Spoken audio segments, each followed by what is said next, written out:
Discover our collection of handcrafted candles. That's right, every product is thoughtfully created in small batches free from harmful toxins for mindful everyday indulgence. Our candles are hand-poured in coconut soy wax with natural wood wicks, offering a long-lasting burn and rich fragrances. Create a cozy, safe ambiance for your home with candles from Alley Rose Fragrances. First-time customers use the promo code InsideEdge20 to receive 20% off your order. AlleyRoseFragrances.com, proud sponsor of the Inside Edge Podcast Network.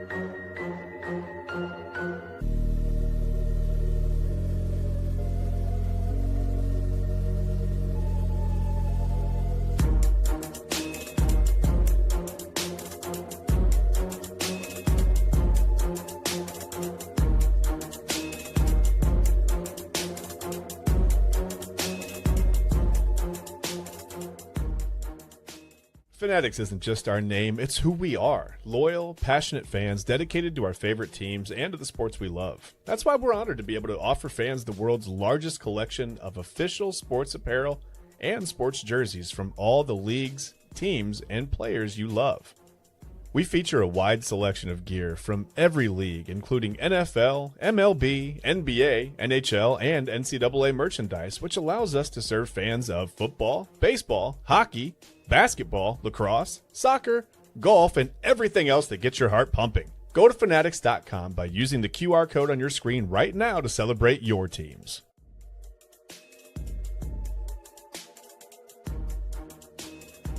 And welcome in, everybody, to another episode of Inside Edge Primetime here on the Inside Edge Network. Chad, Brian, to my right, you're right, everybody's right, and I'm Eli Moon. And we're back in the saddle on the saddle adjacent here on your Wednesday. Happy you are with us. Thank you for rocking and rolling. We are with you for the next 3 hours here. 3 shows, 1 stream here. And if it's your first time, hello, welcome. If you've been here before, welcome back. If it is your first time, however, like, subscribe, follow at Inside Edge Net on YouTube, X, Facebook, Instagram, TikTok, Twitch. We're everywhere. Smash that notification bell and know when we're going live. A lot of great daily programming and weekly programming here. And you can check out more about the personalities across the network at InsideEdgeNetwork.com. Of course, our partners as well. Omega Video Marketing, Fanatics.com, AlleyRoseFragrances.com, W Energy, Monster Moments, and we are really happy with all of our partners here. We appreciate them so much. Go to the merchandise store, check that out as well. Buy a mug, a shirt, a hat, a polo, a windbreaker. Check it all out.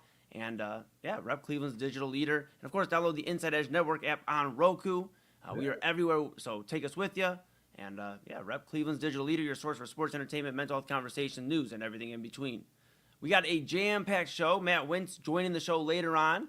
We spoke with Matt earlier today, Chad, and it was a lot about the heat that we experienced here in Cleveland. Very, very excited to share that with the people here. But before we get into that, first off, how are you doing? I am good. Okay. How it's only midweek. I mean, it feels like we talked about this before the show, man. Like, I feel like this week has already been a good 8 or 9 days, but it's Wednesday somehow. So, I'm feeling pretty good. A little nervous about the time machine later, but I think I've got it down. I don't want to, knock on wood or whatever, but I think I'll be okay. I got some time to go during when we play the interview. I think I'll be all right, man. How are you? I'm doing good, man. I'm doing good. It is crazy to think it's only Wednesday. I said that to you before the show. I think I've said that to a few other people I've talked to on the phone today. It's only Wednesday, but it is July. It's my birth month. Yes. I'm very excited about that. Excited. Moon Bash is literally, as we speak, 24 days away. So crazy to think, but very excited about everything going on here. It's the heat of summer. So I'm excited, man. And you know what? I think the Philadelphia 76ers are excited. I think the entire city of Philadelphia is excited. I mean, they just are off the heels of the Eagles. When we're talking about the city of Philadelphia, moving off the wide receiver A.J. Brown, if you're an Eagles fan. So you're like, okay, we'll see how it goes, how this new rendition of the Eagles look without him. And now they bring a new star to town with Boston, another trade, this time in the NBA. Jaylen Brown going to the Philadelphia 76ers. Paul George going to Boston. 2 first-round picks, 2 second-round picks. And that was reported by ESPN's Shams Charania earlier this evening, really, around 6 o'clock Eastern time. Chad, just absolutely crazy. A lot to unpack. This does wonders for Philadelphia, I believe. We can get into that. What does this mean for the Cavaliers in terms of really? This was the chip you thought, okay, you're going to pair it with LeBron. Because we talked about it yesterday. I feel like you're going to have to pair something with LeBron to get him to come join this Cavaliers team. So I don't know how I'd feel about this for the Cavaliers. For the Sixers, again, I think this gives Tyrese Maxey somebody that he can rely on. Joel Embiid's health has been up in the air for really the last, 3-4 years. Now he has somebody he can rely on. But what are your thoughts early on about this Jaylen Brown to Philadelphia trade, bud? I'm having trouble finding the words. I'm a little confused. I don't. I guess Boston just must have felt like they just had to get rid of him. They just had to get him out of there. Because I'm not even sure. I mean, Paul George. Okay, Paul George is a nice player. You know, maybe if you could match up primes or whatever, we'd be talking a little bit differently. But I don't even think. I'm not even sure they got the Philadelphia or this is how confused. Like, I'm lost right now. I don't even think they got the best trade that Philadelphia had available, or I'm sorry, the best draft pick that Philadelphia had available. I'm reading this, like, the details of this trade are very puzzling to me. Yeah, this is one of those things, and we talked about it last night. That sometimes in the NBA, you see a free agent signing or a trade or whatever. Boy, words are really hard for me tonight. I'm out of words apparently, but. Yeah, it's like sometimes you're just like, what? Like, who sent who to where for what, or who signed that?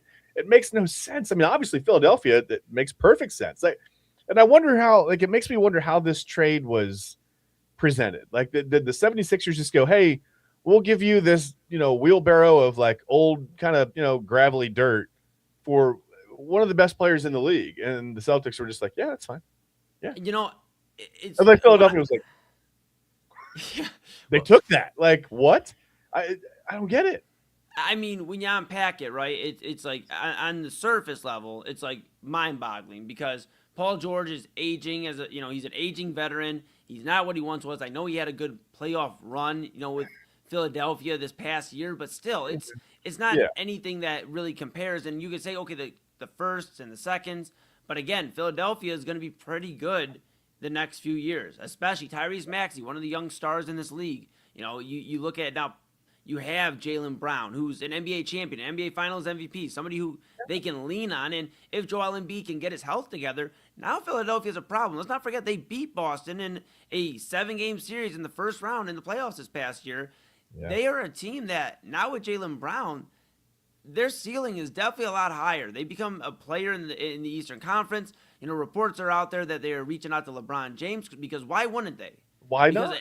A dangerous core 4 or whatever you want to call it, because it's not really a core 4, but your cornerstone pieces of Jaylen Brown, Tyrese Maxey, LeBron James, and Joel Embiid, that would be a significant problem for the rest of the teams in the Eastern Conference. And for the Cavaliers, Chad, this is something that you're just left as a Cavs fan, I don't know, emotionless. What else can you say except for, wow? Because you've missed out on Giannis Antetokounmpo. You've missed out on Jaylen Brown. You've missed out on anybody you could really think of that could have made an impact. Meanwhile, you're making apparently some room for LeBron because you didn't make the effort to go get Dean Wade. You basically let him walk to Philadelphia. Mike Gansey, who is having a great offseason as the GM of Philadelphia 76ers. I mean, my goodness. So you look at that, and then you look at this LeBron situation. You let Dean Wade walk. You let Keon Ellis. You let them both walk.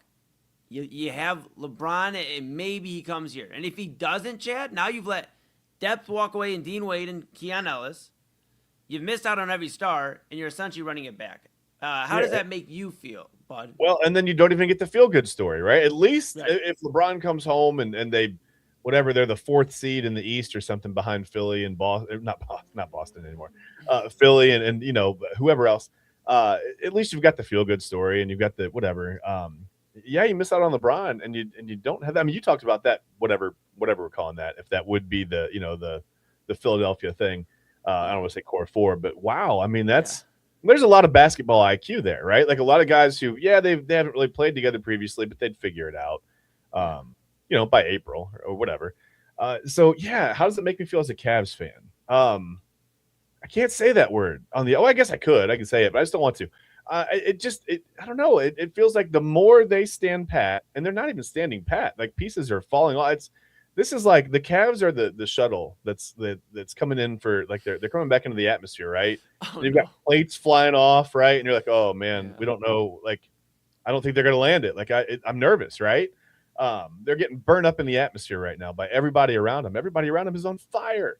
Everybody's getting better in the East, and the Cavs are just like, we got something up our sleeves, but like, there's not much more sleeve. Like, I don't know what they're gonna do. I don't know, man. It feels kind of bad as a Cavs fan. Just like I said, every day that they stand pat and lose another piece, and someone in the East gets a little bit better, you're like, okay, well, whatever. They get to the Eastern Conference Finals and get swept again. Okay, well, they don't get out of the second round. Okay, well, hopefully they can compete in the first round. I don't know. The East just keeps getting that much better that, it makes me a little nervous, to be honest with you. Think about it, pal. Kawhi Leonard now in the Eastern Conference with Toronto. We talked about that yesterday. Yeah. Now you have the swap of Jaylen Brown, giving Philadelphia a great addition. And They're we'll healthy. see. They're dangerous, yeah. And we'll see. I will say this. We don't have a ton of time to get into it tonight, but maybe tomorrow I'll talk about this for Boston. I don't think Boston's done.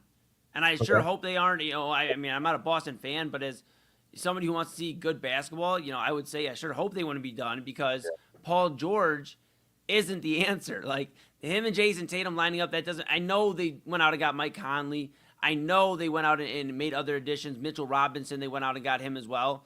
But I do think they're going to look to see what they can do with these first rounders they just acquired, the second rounders, and see if they can make a move. But for who, I couldn't tell you at this point. This NBA offseason has been absolutely bonkers. I couldn't tell you. But what I will say is, as a Cavaliers fan, I'm very discouraged. I'm very, very discouraged. Yeah. And earlier on in the day, I was feeling some pep in my step. Even yesterday, heck, earlier today, as recent as 3:00. Let's just take it recently. Our conversation with Matt Wintz earlier today, I'm like, hey, I feel like LeBron is coming back. I feel so good. And even in the interview, because, again, we talked to him earlier today, I say, Jaylen Brown's probably the next move. And that is already outdated by the time we show the people, Chad. So it's just mind-boggling how this NBA offseason has gone. It's mind-boggling to think that we have gone from thinking Giannis and LeBron. Okay, no worries. Jaylen Brown, no, it's not happening. Now LeBron is probably, if you look at the situations, okay, I don't know if any of these situations, the way they're currently constructed, if you break down the Cavaliers, the Warriors, and the Heat, are going to win an NBA championship. Maybe him going to Miami, Kyle, unfiltered Kyle Cornell. He talked about it earlier today, 5 to 6 p.m. weekdays here on the Inside Edge Network. He talked about maybe Miami makes the most sense. I just don't know if LeBron is going to win a championship if he goes to any of those places at this point, just by himself, with them not adding anything else. I know Miami went out and got Giannis. I understand that, but it just seems like he might team up with his bros, Chad, and say, you know what?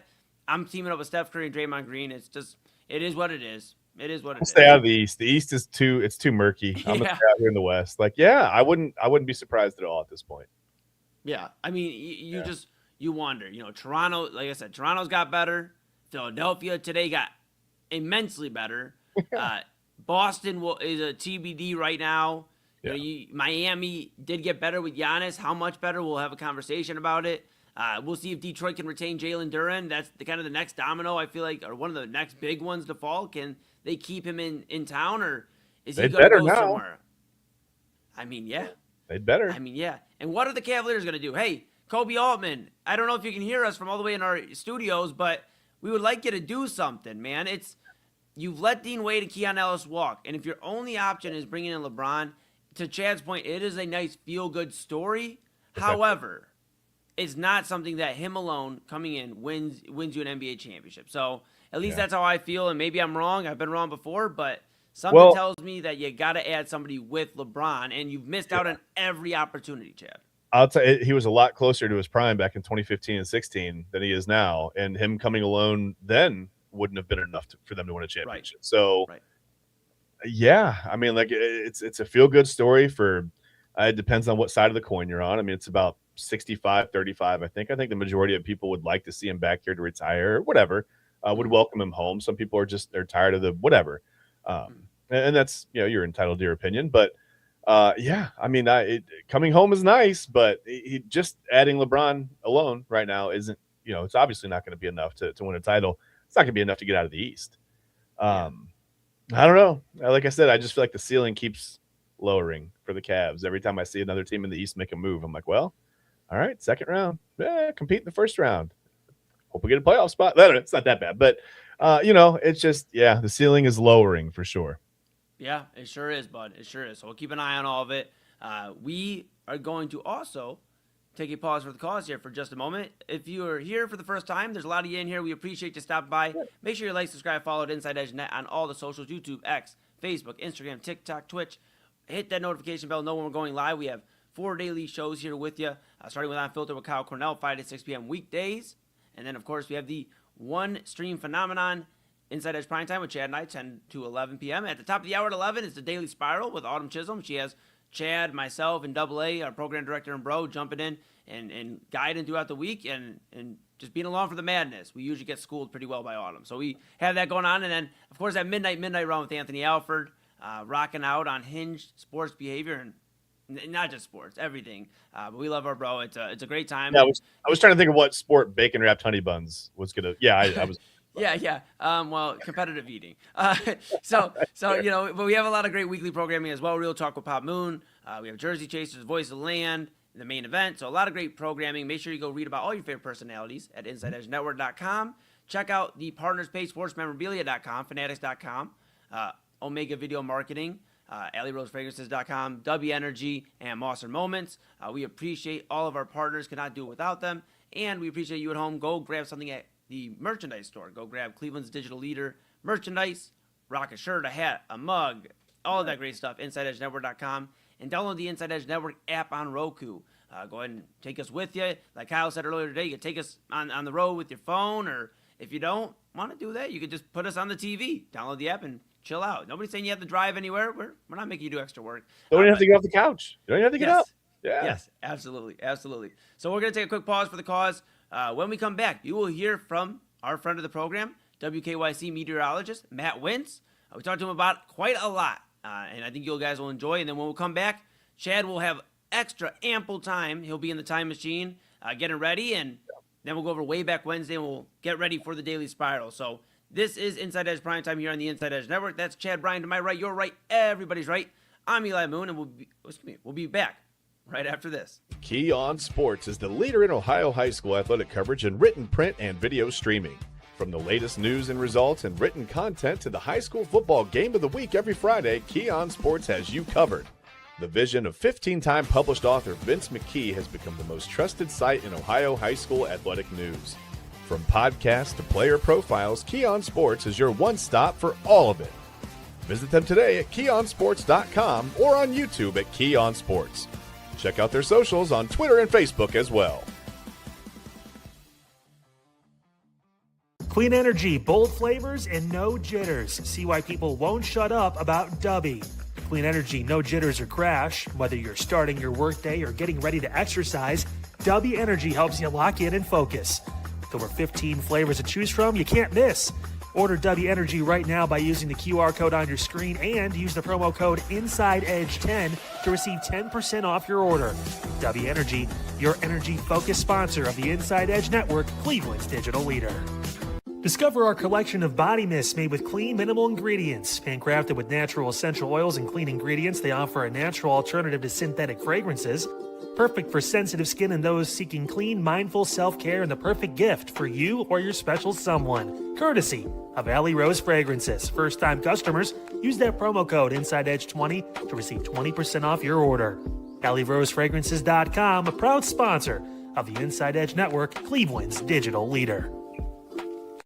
Whether searching for a baseball autographed by your favorite World Series slugger, a signed football by an iconic Hall of Famer, or the jersey of a world-famous soccer star, you've come to the right place.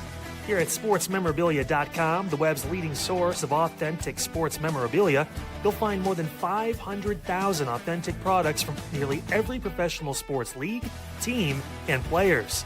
Not only will you find your next prized sports possession with ease thanks to superb customer service and tremendous site experience, you'll have the satisfaction and peace of mind that every product listed comes complete with a certificate of authenticity and is fully backed by the sportsmemorabilia.com lifetime authenticity guarantee. Go to sportsmemorabilia.com by using the QR code on your screen right now. Sportsmemorabilia.com, a proud sponsor of the Inside Edge Podcast Network, Cleveland's digital leader. Find us on InsideEdgeNetwork.com for the latest information on your favorite shows, personalities, and network partners. Plus, guess what? We have a merch shop. That's right, we have network polos, t-shirts, champion jackets, hats, and bottles.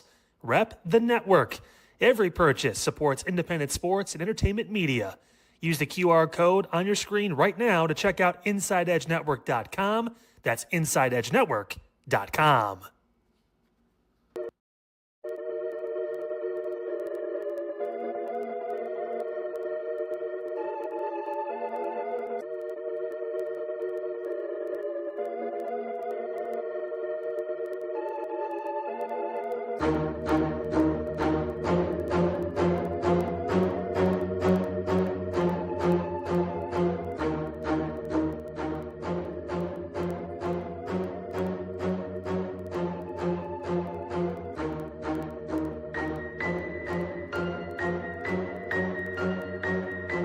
All right, welcome back in. It is first. It feels like it still feels like it's midday because it is midday. We're allowed to say that. Midday. It feels like welcome back to InsideEdge Network. You can see on the screen we have a very special guest. And he told us he was as surprised as anyone about this heat wave. He did not see this coming at all. He came prepared, You got to do something to stay cool. You have to do something over there. I'm so glad you're staying hydrated. Matt, we're a big fan of yours, and it looks like you have a big fan over there. That's great. I have a small fan. I usually when I turn it on, Matt, it beeps. Today it just said, "Good luck," and I was like, okay, "That's fair." It's really hot outside. It's 92 degrees right now. Currently, it says my phone says it feels like 100 degrees. You're a lucky one, Chad. Oh, is it pretty cool here? 105 to 105 to 107 elsewhere. Chad, we are hotter right now as of this recording than Miami, and we're more humid than Miami. What is going on with that? I don't know. Did you see in Wyoming there's a snowstorm? Like what? I mean, I guess that makes sense. But I told Eli, I'm like, we're in the same country. I feel like we should have like similar weather. I mean, it's one of the contiguous states. It should be close to what we're doing. But yeah, it's really, really hot. Really hot.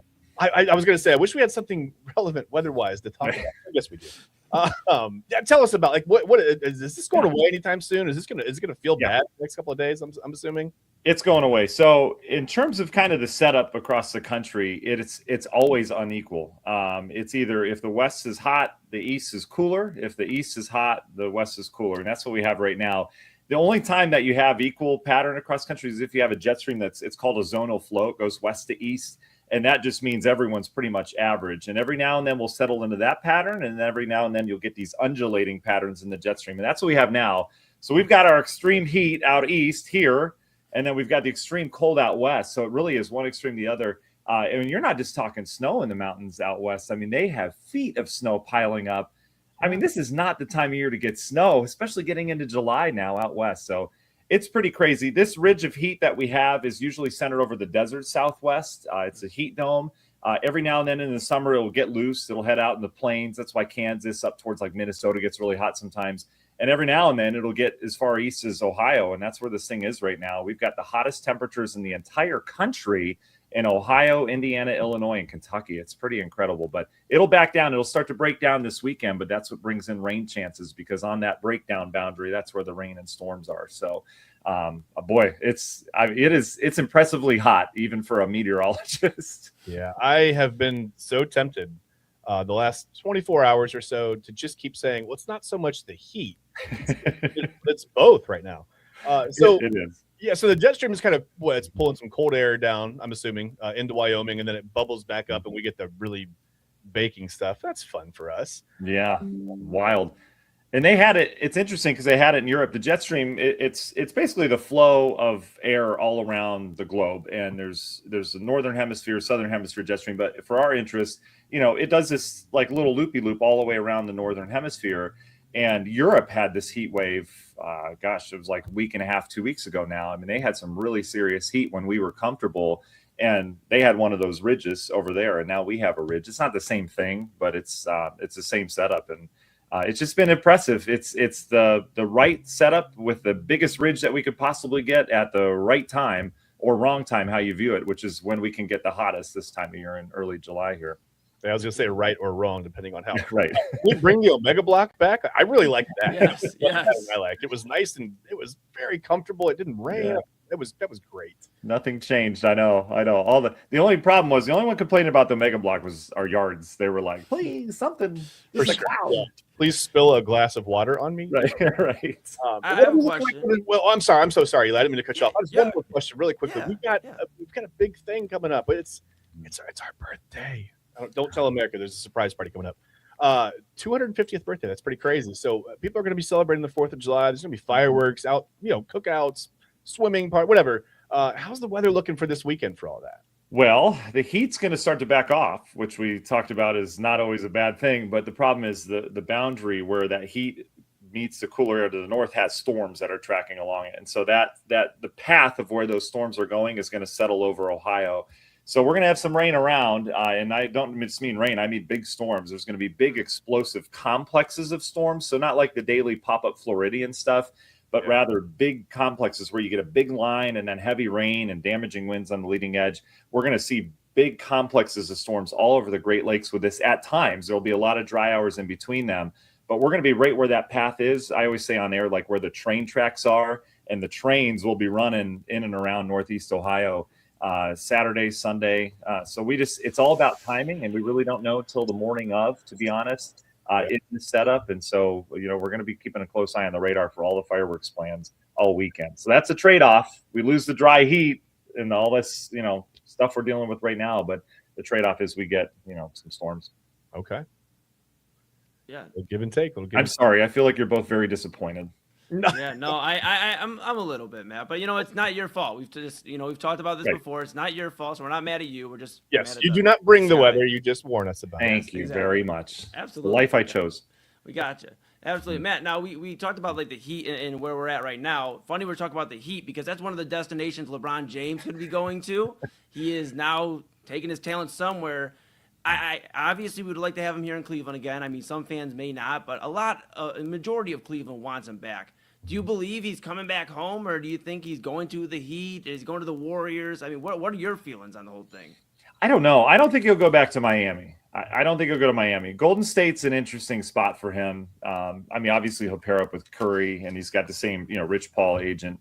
And I don't know. I can't picture him. It's a perfect storybook ending to a perfect storybook career if he ends in Cleveland, So I want him back. There is an element, and this is maybe an unpopular decision, but there is an element of drama that comes with him, right? Mm-hmm. And the team and everything that surrounds him. And so you don't want to break up that chemistry that we have right now. But there are a lot of young guys on our team that he could mentor, which he does a nice job of. And it would just be a perfect storybook ending for him to retire here in Cleveland. So, I mean, that would be my lead, but I feel like Golden State has the edge right now. What are you guys thinking? I've been on the same, but I don't know. And I feel like part of, I'm a little bit older as well. I'm in my 40s, and I feel like he's at that age where maybe he doesn't want to move across the country again and deal with Ohio winters, So maybe you stay out west. Maybe you stay where your family is kind of comfortable. I mean, you can reasonably live around the LA area and play at Golden State. I think that's okay. When you have enough money, you can live anywhere and do anything anywhere else. It's okay. You don't have to move yourself either. You do not. Yeah, people will help you get to where you need to go, and they'll be there for you. But I don't know. I've been back and forth. I kind of feel like I'm out on the Heat as well, both the weather Heat and the Miami Heat. I'm done with both. But yeah, I don't know. I feel like it's definitely, it feels like it's down to Golden State and Cleveland. I kind of hope he comes home. Like you said, the storybook ending. What about you, Eli?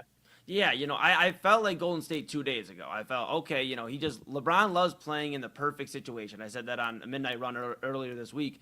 But then you start seeing the documentary talks of he's starting to do an episodic or, one long documentary on his final potential season. Where else would it make sense but Cleveland? He's also been seen in Northeast Ohio driving around on social media. So the more and more it gets to this point, we get into July and July 4th, July 5th, I think LeBron comes back home. I just think the Cavs have a few moves to make before LeBron. He's not going to just come back with the currently constructed roster. So whether it's Jaylen Brown or somebody else out there, somebody's got to come here for it to make more sense to LeBron, I think. Yeah, it would be a weird roster the way it is with him. And I get the feeling that if he does come here, it's going to be a 1-year deal, and we're going to get the announcement soon after that this is the final season, right? Which how do you aptly pay homage to someone like LeBron James all season? Like the farewell tour should be pretty amazing, right? I mean, it's going to be a big thing, don't you think, Matt? I just got goosebumps. I'm not kidding. I just got goosebumps because what if he comes back, first of all, and then what if, they pull in Jaylen Brown or some top talent to go with Harden, to go with Mitchell, and what if they win a championship on his final season? I'm getting goosebumps right now. Like that would be too. right. I think I have heat stroke. Actually, I think that's the first side. So I'm not doing okay. Right, but wouldn't that be incredible? Like, yeah. What better story you're going to find in Golden State than that, Yeah, I'm sorry, Eli. I just mean to cut you off. I just feel like if you go to Golden State, it's like it's another chapter, and it's like, ho hum, whatever. He's going to go play with Steph Curry. That's fun. Yeah, and he's not going to end that chapter because he's going to retire. Yeah. What are they going to do? 1 year there? Yeah. It feels weird, right? It feels disjointed. Yep, absolutely. Yeah, it feels like you can't really have the 4 battles, whether they're cool on the court or off the court, whatever. You can't have 4 finals against each other and then go team up. And something doesn't feel right. It'd be like Jordan in a Celtics jersey or a Bird in a Lakers jersey. I don't know. Brett Favre in a Vikings jersey. Yeah. Yeah.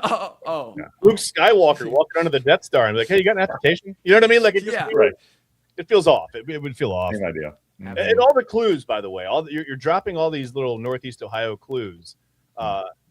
He does this stuff on purpose. We know that. He loves it. He loves it. Yeah. So to lay all the Easter eggs out and then to just go to Golden State would be kind of diabolical at this point. I mean, I know he leaned into the villain role when he was in Miami, and that was probably a little bit of fun for him. Whatever, good run there. But yeah, I just like that would be pretty diabolical to drop all the Northeast Ohio clues and then just go to Golden State and play a year with the Warriors and retire, right? Like, okay, that's weird. Yeah, absolutely. Yeah, I totally agree. All right. Well, what else is going on? We got. I think so let's think about the champion. If LeBron comes back here and they win a championship, I just don't know if he's going to announce his retirement before the season or not. And I feel like he's one of those players that might do the farewell tour and be like, you know what, I might have one more year in the tank. That would be kind of fun, especially if they win a championship. Right. I just feel like that could be a possibility too. I feel like this is the thing with LeBron. You just don't know. It's so up in the air. There are so many unknowns. I've been trying to kind of like bounce around in my head all the possibilities, and I really just don't know. But I think I remember I was actually driving downtown for work when they announced that he was coming back the first time. And it was such a cool moment. I remember being like, I'm here for this. Like, people were like on sidewalks, like cheer. You could see like they were happy, and obviously everybody had the news. I don't know. Do you think it'll be like that again? If they announce tomorrow that LeBron's coming to Cleveland, do you think there will be that excitement, or was it just kind of like, okay, cool, he's coming home to retire. That's fun. I think there'll be that level of excitement. I mean, because he's a Cleveland guy. It's going to be different, though, because we learned to win without LeBron. So, I mean, we've got the formula now, missing a piece or two. I don't think that piece is LeBron, to be honest. But, he doesn't hurt a team, and obviously it's LeBron James. So I think people want that, like we talked about, storybook ending. I mean, they want things to work out like the Disney movies where everything ends up okay in the end. And I think to have him back, regardless of how much he helps the team, even if they stink this year, I think to have him back, I think Cleveland's going to love that for sure. Let me ask you a question, though. I mean, you guys are the experts. What free agents are out there that Cleveland's capable of getting that you think would be a good fit with LeBron if he did come back? Well, Yeah. I see that you've used the term experts loosely, so I'm going to pass this one on to you. I would say, unfortunately for the Cavaliers, they just don't have a lot of cap space to be able to attack some of these free agents. That's why we see, or saw Keon Ellis go to Brooklyn yesterday and sign there with, $18 million deal, something the Cavaliers just were not going to be able to afford. And so, unfortunately, Matt, to answer your question, it's going to be a trade. And do the Cavs have enough trade capital or draft capital, trade assets to be able to go get somebody? I like the idea of Trey Murphy. It just doesn't seem likely they're going to get Trey Murphy. He would be a great sharpshooter for the Cavaliers, something they kind of need because it seems like our shooters disappear come playoff time. But I don't know. There's not a lot out there to answer your question. Mitchell Robinson's already been snatched up, by Boston. There's just not a lot out there. And because James Harden's waiting for LeBron or whoever to sign and take a team-friendly deal, I think they're using whatever cap space they have to bring in LeBron, and then whatever you see else to add to the roster will be via trades. I think Jaylen Brown is still on the table. I do. I think it's kind of being swept under the rug by the national media, but it's going to be something that heats up like the weather here in Cleveland, I think, in the next day or two. Yeah, good call on that, Eli. Well, I look forward to seeing it play out either way. This is playoff basketball is exciting, but offseason and free agency is just as exciting in my mind. It is. It's the prospect of what could be, and I think that's why people love the draft and they love, the trade deadline, right? And especially at baseball, it's a big deal. A lot of big names move, and sometimes in the NFL, it's a little boring. But the NBA, the moves have been weird. We talk about that all the time. I say to Eli, sometimes I'm like, wait, who signed where? Right. Yeah. Why? Yeah. Why would it's so weird? Like that's not a fit either way. And sometimes it's totally financial. It's just like, well, we need to spend, we need it, whatever. It's so weird. But yeah, I mean, the trend has been in the Eastern Conference. You get to the Eastern Conference Finals, lose, and then the next year you go to the finals. So that's been the trend. The Cavs are set up for that. I don't think they can necessarily do that with the roster that they have right now. But yeah, if they make a few changes and add this or that, you may see we might lose some pieces. Eli, something that you said, sometimes I think when you ask your shooters to do so much, they're also, defending wing players that can score, right? Yep. That's a lot. I think your wing defender needs to be different from your shooters, right? You got to have guys there. Yeah, versatility is great, but I think you need to have shooters that would just sort of leave alone and don't ask to play 35 minutes of really hard defense. Sometimes your legs go away. I'm very old. My legs go away very easily, so I can relate to that. But yeah, I just think it would be a very storybook ending, and I'm looking forward to the it's just fun. All the speculation is fun. Sometimes it's not fun. Speculation on this one is a lot of fun. It's been a lot of fun. Yeah, absolutely. I got one more here for you, Matt. I just want to pivot to baseball for a second because I wasn't able to share my condolences for the stuff that happened with Onion. Out of line. First off. So yeah, we don't stand with Onion over here. We stand with Matt Wintz. So, but I have a Guardians question. Just with the roster itself. Chad and I have been discussing on Primetime. I'm curious what your thoughts are. Obviously, they have 5-6 rookies on this roster right now, whether they're pitching or they're in the offensive lineup. Do you feel they should stick with the farm, kind of just rock with the guys, Cooper Ingle, Khalil Watson, Travis Bazana, Chase DeLauder, those guys? Or should they go out and be a spender come the trade deadline? Should they go out and get a bat or two that's proven, that can help out, and really give Jose Ramirez a chance towards getting past that next round that they haven't been able to get past recently? Well, Eli, I know what they should do. Does Cleveland ever go spend money in baseball?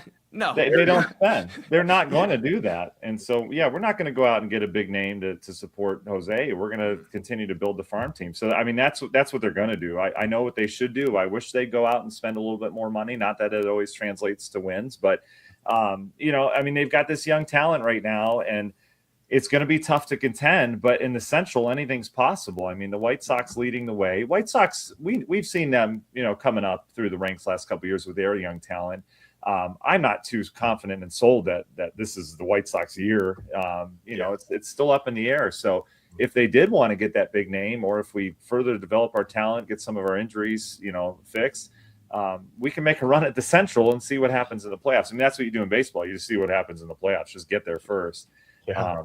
I mean, the drive's there. That Stephen Vogt has this team every single year, regardless of who it is on that roster. He has them fired up and motivated through a 162-game season. Yeah. And it's amazing what they do year in, year out since Francona. But I know they're not going to go out and spend money. I mean, as a Cleveland fan, I know that for sure. Fair. Yeah, I feel like they're playing it very close to the vest, and part of it is because this lockout is looming, and I don't know that anyone really wants to.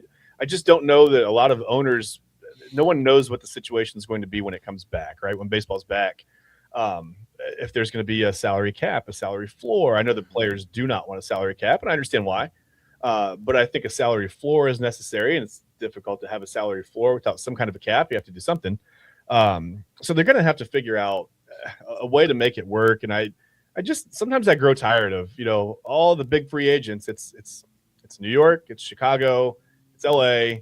That's about it. I mean, that's really about it. Maybe Boston, but Boston's they've fallen on hard times right now. But and I'm with you on the White Sox, by the way. I don't think they'll be here in August. Or they'll be here. They're going to be a team, but I don't think they'll be in first place in this division any longer. But I do think that they've gotten better. We had a preview show, and I said, listen, watch out for the White Sox. Not this year, but here they've arrived a little bit early. I don't know if they have the depth to maintain that. So I think I agree with you there too. But yeah, unfortunately, I don't think the Guardians are going to go out and spend a lot of money. I think they're going to play it close to the vest and just rely on the young guys and see what they've got. Yeah. It's worked for us before.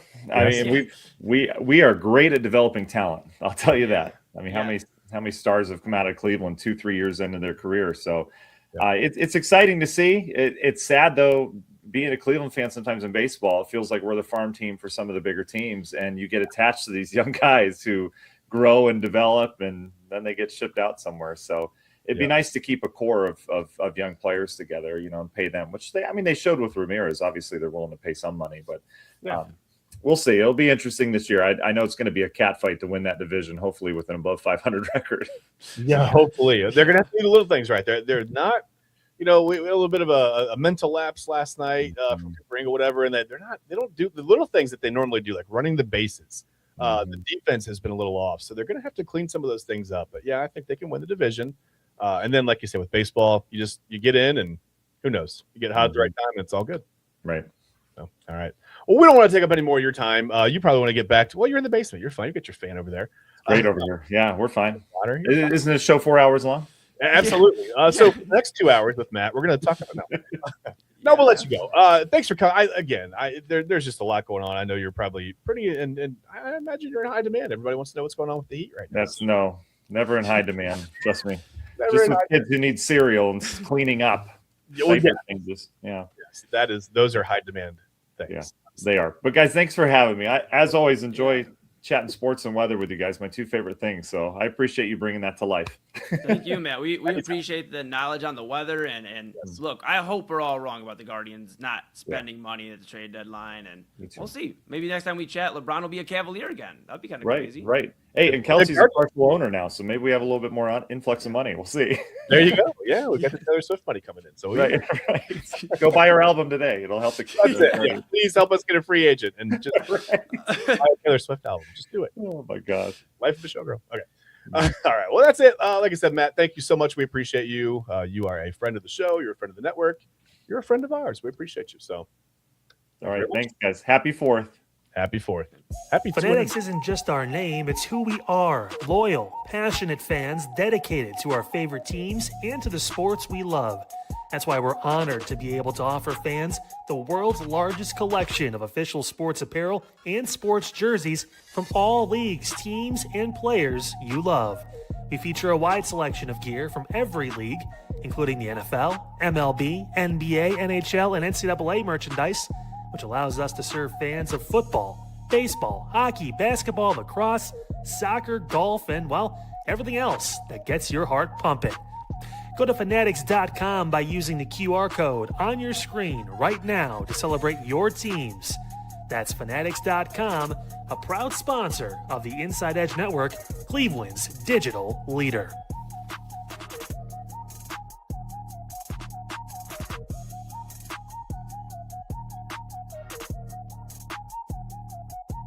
Small business owners are superheroes, but nowadays running your business means doing so inside your shop and on social media.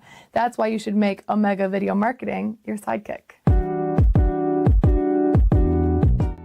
With a decade of content creation experience, I create dynamic, informative, and fun videos for your specific social needs that will increase brand awareness, get you more followers, and keep your social pages and websites current and fresh. I offer flexible pricing and turn times and will work with you to understand your brand and your story. All of that comes from the heart. My award-winning expertise is just the cherry on top. So let's get connected. After all, your brand is the alpha and my expertise is the omega. Discover our collection of handcrafted candles. That's right, every product is thoughtfully created in small batches free from harmful toxins for mindful everyday indulgence. Our candles are hand-poured in coconut soy wax with natural wood wicks, offering a long-lasting burn and rich fragrances. Create a cozy, safe ambiance for your home with candles from Alley Rose Fragrances. First-time customers use the promo code InsideEdge20 to receive 20% off your order. AlleyRoseFragrances.com, proud sponsor of the Inside Edge Podcast Network. Mosser Moments Photography is a husband and wife wedding photography team based in Cleveland, owned and operated by Inside Edge Network's very own Ryan Mosser and his wife Hallie. For the past 10 years, they've captured more than 100 weddings across Northeast Ohio and beyond, always working together as a true two-person team. Their style centers on authentic, emotional storytelling, documenting the real moments between two people in love and creating images that feel natural, comfortable, and true to the couple. Rooted in Northern Ohio but inspired by their travels, Ryan and Hallie bring a warm, personal approach to every wedding day. Their work blends experience, consistency, and a genuine passion for helping couples relive their best day through timeless photography. Learn more at MosserMomentsPhotography.com by using the QR code on your screen right now. MosserMomentsPhotography.com, a proud sponsor of the Inside Edge Network, Cleveland's digital leader.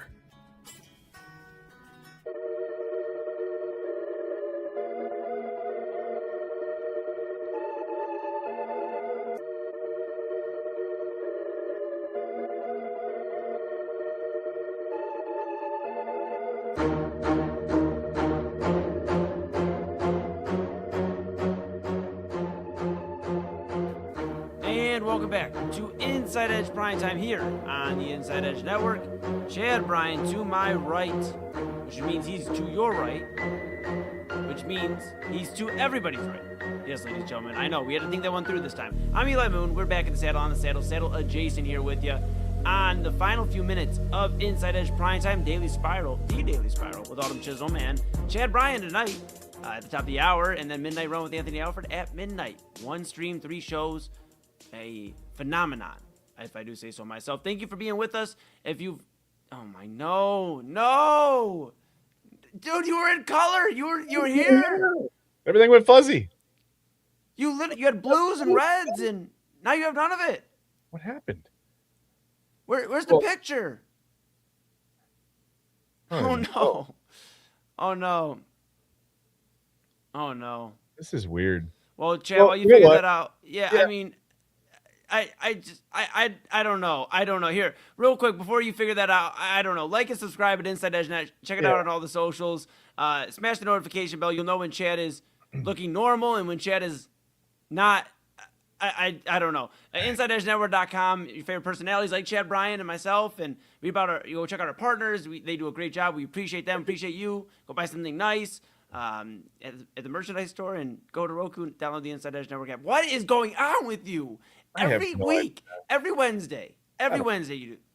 I thought it was going to be fine. We came back. I was in color. Everything was good. And then, I don't know, whatever. Let's just get to malfunctioned. Yeah, just. Okay. It doesn't matter. It's time for Way Back Wednesday. We know that. I always malfunction. You said something about me looking normal. That's not bound to happen anytime soon.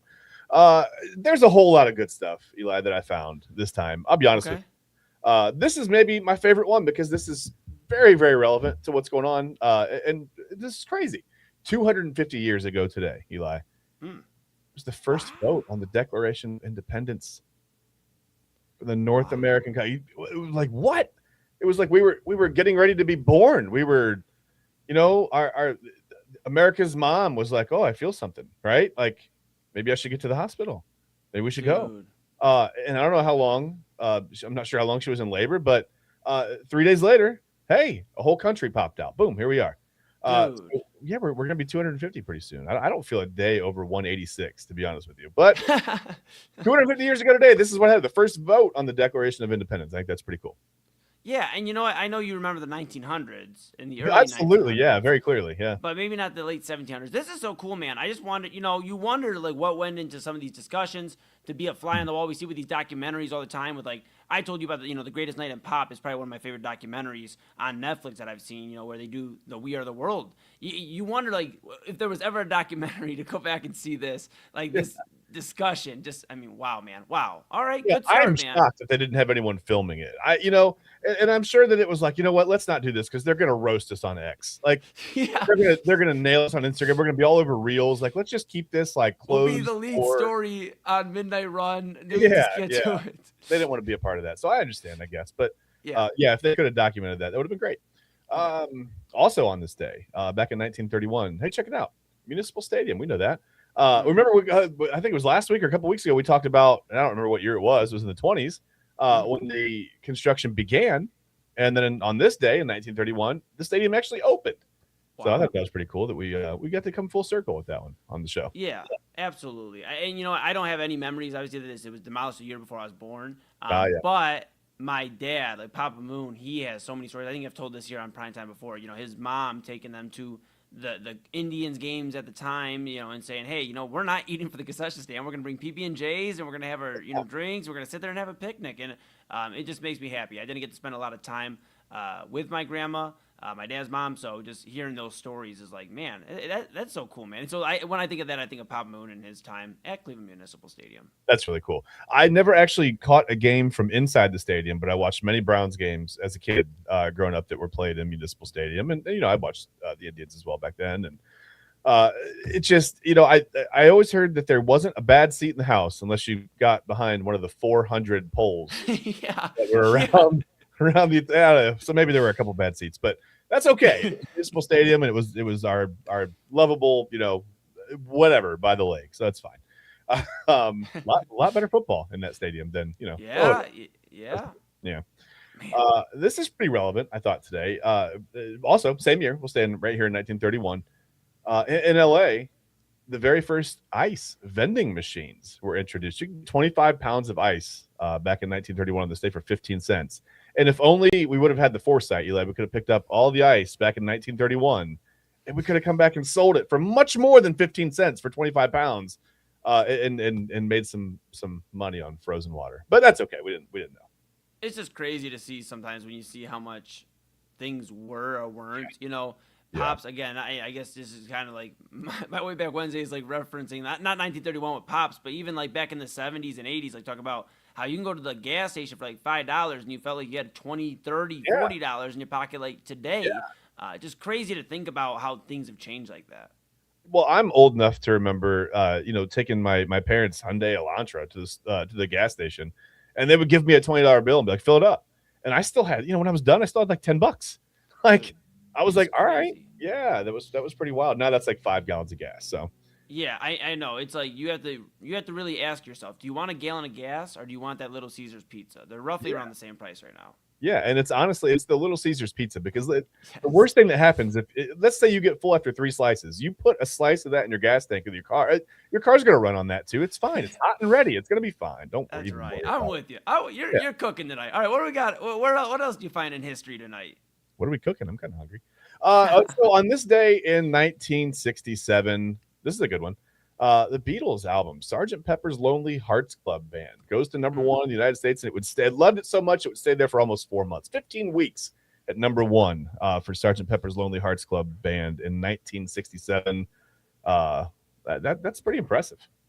Yeah, it is, Chad. And you know what? The Beatles, it's weird. I feel like they are more polarizing the more I've talked to more people as an adult than when I was growing up. When I was growing up, I just thought everybody loved the Beatles, Yellow Submarine and all that stuff. But they're very polarizing. Some people are like, well, their lyrics are so simple. And I think that's what makes it so beautiful. And I can't go on a rant tonight. We're up against it. But essentially what I will say is the simplicity sometimes with the Beatles is what made them so great and actually created the lane for so many songwriters and bands and singers and even hip-hop artists to be able to understand how to create crazy great songs. So shout out to the Beatles, man. I love them. I love the Beatles. Yeah, if we had a little more time, we'd get in the track list. It's a pretty impressive one, but we don't have that kind of time because we are up against it. We're spiraling quickly here in a good way, in the best possible way. Yes, it's almost 11 o'clock. It feels like it's like something is looming. It maybe that 11 o'clock hour. But first, listen, in 1982, this is a cool one. There were so many good ones. Every week, I'm always like so impressed. Like, man, things happened.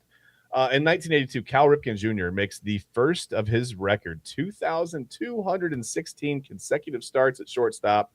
Didn't start all those games at shortstop, but he did start that game at shortstop for the Baltimore Orioles. The Iron Man streak. I mean, that was insane. I remember the night he broke that. He took the lap around the stadium and whatever. Just absolutely crazy from Cal Ripken Jr. An amazing streak. Absolutely. I mean, you think of greatness mixed with durability. That's Cal Ripken Jr., man. He was so much fun. He made the Orioles must-see and TV or on TV and also get into the game. I mean, the Orioles ballpark was packed. I mean, you just don't see stars marketed anymore with MLB. So that's a story for another day. But Cal Ripken definitely brought eyes to the game. Yeah, MLB does everything they can to keep you from watching games. They make it as expensive as possible. You got to buy, you got streaming packages for each team. Whatever, it's stupid.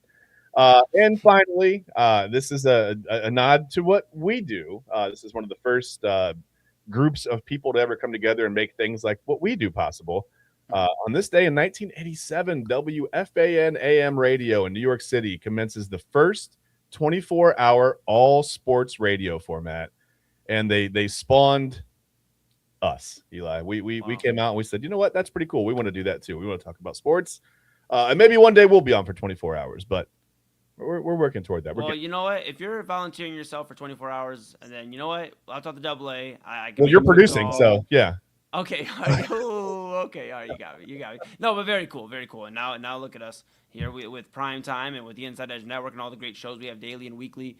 Very cool. Very cool history. Look at you today. You didn't get hurt, I think. Okay. Well, we'll figure it out. Why are you still in black and white? Hold on, let me hit a button. Okay. I gotta bring that up. I'm nervous. What do I do? I gotta turn this knob. No, you remember last time you went. No, lefty loosey, righty tight. Okay, not that one. Hold on. Here we go. Hold on. Okay, boom. Did I do it? You're so awesome, dude. You're back. You're back in the flesh. I did it. Your blues are popping. I love what you did with the place. My Love Island notes are still over here, so I'm good. I didn't lose those. Amazing. Somewhere. Well, you made it back just in time, buddy, because you know why? Why? Rent's due. Uh-oh. Oh, look at us. We're in trouble. Rent's due. I don't got it. Hold on. Let me check. Hold on. Well, hold on. It's been a few days. Let me check. I can turn the couch over. Still got these 60 cents I had the other day, so we're off to a good start, Chad. It's fine. When we get in here, I'm just going to ask Autumn for some gas money, and we'll cover the rent another day. Don't worry. Yeah, for sure. Yeah. Well, you better be careful with that one. Maybe I should. I might end up kicked off the show. Yeah, yeah. All right, that's going to do it for Inside Edge Primetime here on the Inside Edge Network. We appreciate you. We'll be back with you on Thursday. It'll be our last day of the week. If you missed the announcement earlier in the week or late last week, the evening stream will be taking that Friday off tomorrow in a few days to start off the 4th of July weekend. We hope you enjoy yours as well. So make sure you tune in tomorrow. Going to have a jam-packed show, a lot to talk about, a lot to break down. Who knows? Maybe LeBron will be in a different city, maybe back home. I thought you were saying maybe he'll be on the show. I was like, all right. Yeah, I was going to call you after. All right, that's going to do it here for Inside Edge Primetime. For Chad Bryan, to my right, your right, everybody's right. I'm Eli Moon. Again, we appreciate you so much. And Chad, you stay there. Okay. You stay there at home. You stay there because when we come back, I'll be disappeared. I'll be gone. But it will be time for the Daily Spiral with our favorite Autumn Chisholm and Chad Bryan. So stick around right after station identification, the Daily Spiral.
So you watched the video, huh? I just thought I before we got started, I just thought, if I could, we talked about how gas used to be a lot cheaper back in the day. Oh my God. And it's expensive. It's hard for a dude out here trying to make it. So I just thought maybe if you had a couple of bucks just for the tank, we could get it. But if you don't, that's okay. That's okay. It's okay on them. It's all right if you don't have it. I'm guessing you just don't want to give it to me. I'm sure you have it. You just maybe you don't want to give it to me. I get that. I understand. I'm guessing everybody watched the video. Why do I do this to myself by showing this stupid video? Hey, sometimes you know what I mean? Sometimes you just got to put it out there and it's like, hey, this happened to me. Nothing I can do about it, right? This was my situation. It wasn't your fault. Like that's not a reflection upon you, right? No. What's a bad reflection upon me is that I gave him the gas money. Okay. Part of me was really hoping that you were going to say you didn't do that. Yeah. Okay. Nope. I gave it to him. Welcome to the Daily Spiral, everyone. If you don't know what we're talking about, I shared some information on last night's show. I'm sorry, Eli. I did trauma dump on you a little bit. I apologize. Autumn, can I be really honest with you right now? Yeah. I was watching last night, and you and Eli were telling your stories, and Eli told his, and then you said what you said. And Eli and I, at the same time, I wasn't on the air. I was we both said, holy shit, at the same exact time. I was like, I didn't expect that, to be honest with you. That was bad. Yeah. It was. Yeah. Again, wasn't even the worst one. And then, of course, you saw the news story. I didn't even tell the worst ones in that one either. Well, I think this is a whole other show now. This isn't even like an episode. You just got a whole. That's a concept for a brand new show on the Inside Edge Network. I think honestly, I could feed a family with how terrible my dating life is. I could feed a family. Oh my! I saw the concern on Double A's face when you said, the other story, and he's like, no, and I was like, wow, okay. I was like, no, so we can't do that. But yeah, I saw the concern. You know what? I'm gonna put it in the chat what it is. Okay.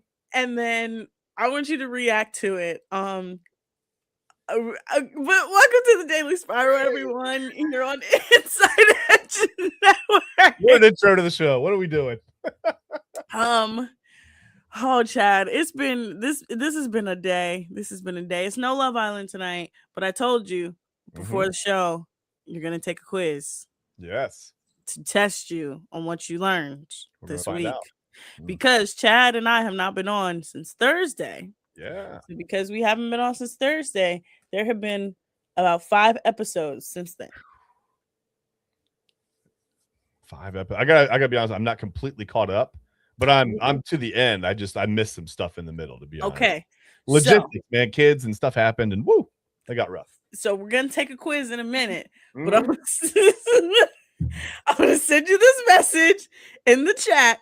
Oh my goodness. And I'm gonna see your reaction, okay? All right. I won't say anything. I'll just it'll be a visual reaction.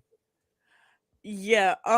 Also, we've had the most NBA 2K26 kind of day in the NBA. I don't know who's making these trades. I don't know what's going on. In Major League Baseball, you got bigots and racists. I don't even know what's going on. I don't know what's going on. Don't worry. He said it won't happen again. It won't happen again. Fantastic. Thanks. Where do you want to start, Chad? Well, I mean, I guess at the beginning. I don't know where else to start. We've already gotten off the rails a little bit, but that's okay. Oh my goodness. Okay. All right. All right. Yeah. All right.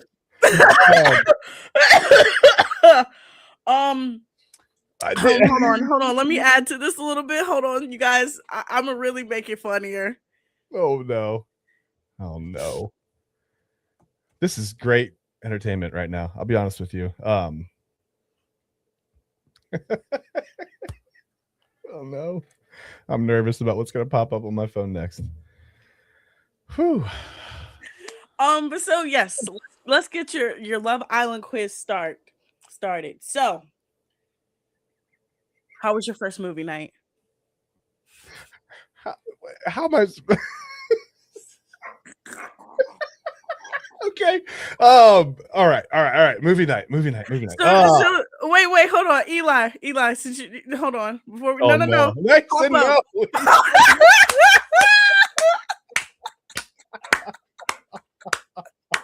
He said nope. No, not doing it. Okay. I'm sorry, you guys. I'm sorry. I'm a little slap happy. Me too, though. This is gonna be bad. This is gonna be a great hour of programming. I'm telling you right now. So you see now why I couldn't tell the story on air, right? Yeah, I see. Yeah, yep. See why I can't tell the story on air. Okay. All right. So okay, I'm gonna try to get back on track. Because I don't even know where the rails are anymore. So movie night. What my first impression of movie night was how uncomfortable, speaking of uncomfortable, do you think Sincere had to have been sitting there watching himself? Even they were like, man, I can't watch any more of this. You can only watch so many lies, right? Like you can only watch yourself tell so many lies and see everybody just catching up to you right in real time in 4K, I would imagine, right there in front of them. What made it so much worse is that like half the people on that couch had already seen it. Yeah. The boys and the girls from Casa, before Casa More, they watch everything. So right before you come into the villa, you watch all the episodes, right? So you know as like what's going on. It's not like you're thrown to the wolves. So them sitting there being like, yikes. I was like, yo, that's crazy. Oh man, that was wild. That was wild. No, I've said this entire season, Sincere is a literal demon. He is a demon who is sent to destroy Love Island. And I forgot how bad it really was. I really forgot how bad it was. And the fact that was his first video. Yeah. His first video is like nuts. Okay, so I mean, they had enough to do a cliffhanger. That's wild. I can't believe that. How could they, but I guess they're getting filmed all day. I guess I understand, but man, how does that work with the filming? Do they take breaks? Is there like a Oh yes, this is my favorite part to explain Love Island filming. Love Island filming is really stupid. It's so dumb, but it's so funny. Okay. So they film. So okay, Fiji is like 15 hours ahead of Eastern Standard Time, right? Okay. So I think it's like the same time zone as like China or something like that. Okay. It's right off the coast of New Zealand. Right. So they're already more than half a day ahead of us. So it's Wednesday right now. It's Wednesday night. Technically there, it's Friday morning. Thursday night, Friday morning. Okay. So they take advantage of that and they shoot all day. So everywhere in the villa just has cameras, like hidden everywhere. There's no like actual like camera people until like there's like the recoupling and you see those super stylized shots that just make no sense. That like no sense at all. None. And you can tell when Ariana, like whatever, when the host comes in and they're all walking together like they're about to like solve some like, cold case from 1964 or whatever, and like here comes the team to arrest, like, so it's weird. It doesn't make any sense at all. So they're already more than a half a day to a day ahead of us. So they shoot all week. Their off day is I think Friday. Okay, so the Islanders have an off day on Friday. Okay, that's when Ariana and Sierra and Teffy shoot After Sun on that Friday. Gotcha. So what's even stupider is on that day off that the Islanders have from filming, they're not allowed to be together. So they're all in the same house, but the boys are on one side, the girls are on another side. All right. And then they come back together, film at the fire pit and everything. But essentially, they're just about 2 days ahead of us. So what we're seeing is 2 days ago from their perspective. Gotcha. Okay. So, because when the finale happens, it actually happens 2 days before we see it. And then they fly out a bunch of people to do interviews after, but it's like it airs on a Sunday but shoots on a Friday.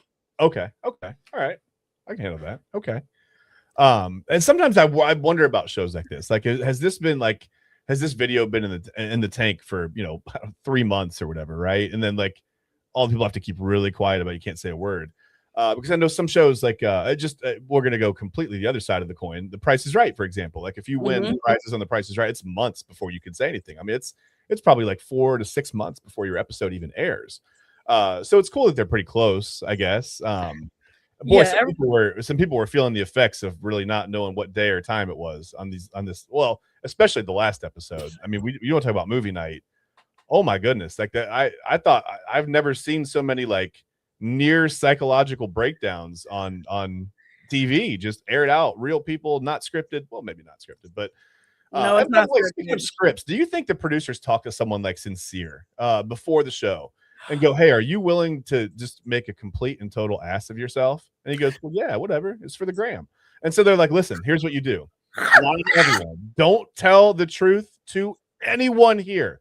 I don't care what you do. If someone asks you if that's a carrot, you tell them no, it's a piece of celery. Whatever. Do not tell the truth. I don't care what you do. And then you're gonna get ripped up on movie night. But here's an extra 10 grand. Do you think that happens? Because how could you this stuff's gonna get out, right? Like, so this is the thing, right? I asked myself that question. So first of all, no scripts, just manipulation. The only thing is that the producers are manipulating things. There's nothing is scripted in the show. I wish it was scripted in the show. It would be the most amazing TV show if it was scripted. Yeah. It is all them. So, okay. So what's even weirder? So I told you they get chosen. They have to go through a psych test. They have to go through a background. They get chosen after like a long interview process for a couple months. They have to get put in a hotel room in Fiji. They only are allowed an hour a day outside of the hotel because people can't see them because they're going to be like, oh my God, that person's going to be on Love Island. Right. Because Love Island is the only thing that's shooting in Fiji. Okay, fair. So then when they announce the cast, what they do before, and I found this out like I'm gonna say like 2 years ago, and I'm like, this is crazy. So they have a whole nother cast, and they bring that whole other cast into the villa. Okay. And they call it mock, and they just test everything to make sure it angles works. And okay, all right. Camera angles. They do the challenges. They do recouplings. They do like dumpings, all of that, just to see it work. Okay. Then those people go back to the villa, go back to the hotels. Yeah. And sometimes they don't even end up on the show. Oh, wow. Okay. All right. Okay. So Sincere acting like this is just Sincere. This is just who he is. He's just doing it for the love of the game. He really is. He really is. He is. Whoo! The way that all of the men just looked at him of like pure, like, what in the world is going on? Yeah. Yep. They realized in real time that man was psychotic. Yeah. Yeah. And it was like you could slowly see on everybody's face, like, oh, he really was lying to her. Yeah. Oh, he really was lying to us. Oh, he really is just like this. I can't remember who said it, but when they switched, they started to show another part, and I cannot remember who was on the couch and said it, but he was like, oh shit, that's the same day. And it was like, it was Corbin GPT. Yeah. And you could see what was coming. Like, I was like, oh my God, man. Like to watch them all just simultaneous. Well, not even really just one at a time, just grow tired of his shit right there on the couch. That was wild to me. That was wild. The fact is that was just like, when I say Sincere is insane, that's part 1 of his video.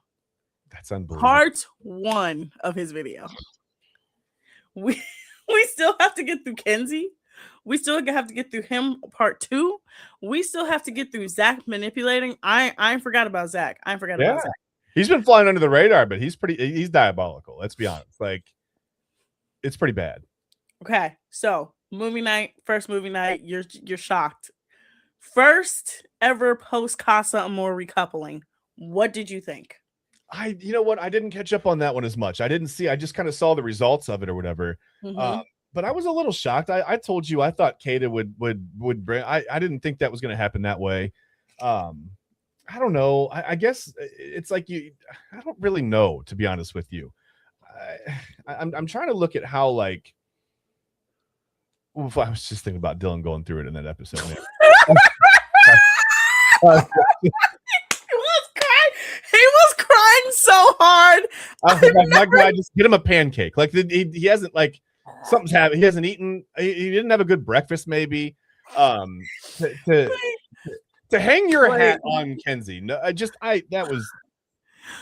Sorry in a way, but in a way, that was one of the funniest moments of the episode. I was dying laughing because she was looking at him like, oh my God, he's really crying right now. When she leaned away from him, like there was a moment where she was like, all right. Gonna disassociate real quick. Yeah, I was like, oh, that's not good. But then she said she wants to explore with, like, she wants to, like, get back. I don't get her, man. I don't get it. I find Gaul insufferable. I'm sorry, man. There's just he's so terrible. It's awful. It's awful. Everything he says, I'm like, nah, dude, no. Come on, bro. Like, everything. But yeah, it's just. No, it's even. Oh my God! Look, Kenzie and Dylan had me cracking up laughing yesterday because number one, she clearly did not think he was gonna cry. Number two, she was forced to say, I want to be exclusive with you. I forgot about that part. Right. Oh my God. Right. Sometimes this show isn't so funny. And then it was Jen the next day telling her, Kenzie, if we were not on Love Island, we would not be friends. And then to watch Kenzie sit there and, like, take offense to that. Like, I thought that was I thought Jen handled that pretty well, to be honest. I was like, Kenzie, if it was me, we wouldn't even have a conversation. Yeah, that might have been a whole different season of Love Island. We wouldn't have a conversation. Has anyone ever fought on that show? I can't believe no one's ever fought before. Yes, right? They have, but not on this version. Yeah, the Australia version, they've had a fight. I think the UK version, and then they got really close in season 4. But I literally I was thinking yesterday in movie night, I said one of these girls is going to hit one of these boys. We got so close, but I was like, this is going to be bad. When we come back from the break, I'm going to continue quizzing you. I'm going to put more stuff in the chat to tell you guys. Oh no. What happened, and then we're going to talk about I don't even want to talk about the NBA, but we kind of have to talk about them because there's too much happening. It's insane. It's too much happening. There's too many NBA 2K trades happening right now. Who turned off fair trades? David Stern is rolling in his grave right now, for real. Maybe. For real. But you guys are watching the Daily Spiral here on Inside Edge Network. Key On Sports is the leader in Ohio high school athletic coverage in written, print, and video streaming. From the latest news and results and written content to the high school football game of the week every Friday, Key On Sports has you covered. The vision of 15-time published author Vince McKee has become the most trusted site in Ohio high school athletic news. From podcasts to player profiles, Key On Sports is your one-stop for all of it. Visit them today at keyonsports.com or on YouTube at Key On Sports. Check out their socials on Twitter and Facebook as well. Clean energy, bold flavors, and no jitters. See why people won't shut up about Dubby. Clean energy, no jitters or crash. Whether you're starting your workday or getting ready to exercise, Dubby Energy helps you lock in and focus. There were 15 flavors to choose from you can't miss. Order Dubby Energy right now by using the QR code on your screen and use the promo code InsideEdge10 to receive 10% off your order. Dubby Energy, your energy-focused sponsor of the Inside Edge Network, Cleveland's digital leader. Discover our collection of body mists made with clean, minimal ingredients. Handcrafted with natural essential oils and clean ingredients, they offer a natural alternative to synthetic fragrances. Perfect for sensitive skin and those seeking clean, mindful self-care, and the perfect gift for you or your special someone. Courtesy of Alley Rose Fragrances. First-time customers, use that promo code InsideEdge20 to receive 20% off your order. AlleyRoseFragrances.com, a proud sponsor of the Inside Edge Network, Cleveland's digital leader.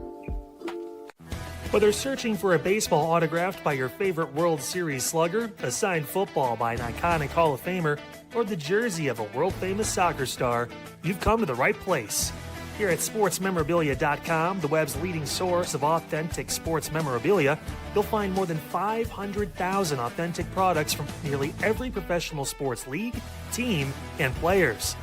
Not only will you find your next prized sports possession with ease thanks to superb customer service and tremendous site experience, you'll have the satisfaction and peace of mind that every product listed comes complete with a certificate of authenticity and is fully backed by the sportsmemorabilia.com lifetime authenticity guarantee. Go to sportsmemorabilia.com by using the QR code on your screen right now. Sportsmemorabilia.com, a proud sponsor of the Inside Edge Podcast Network, Cleveland's digital leader.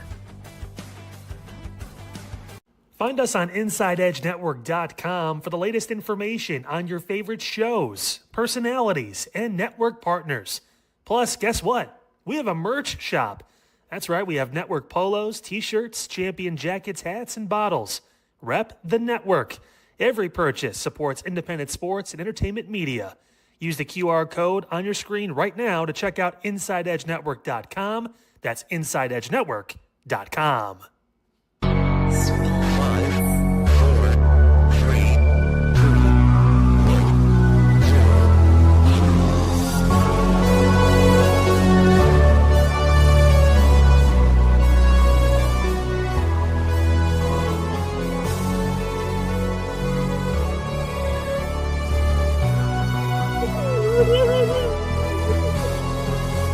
Back to the Daily Spiral, everyone.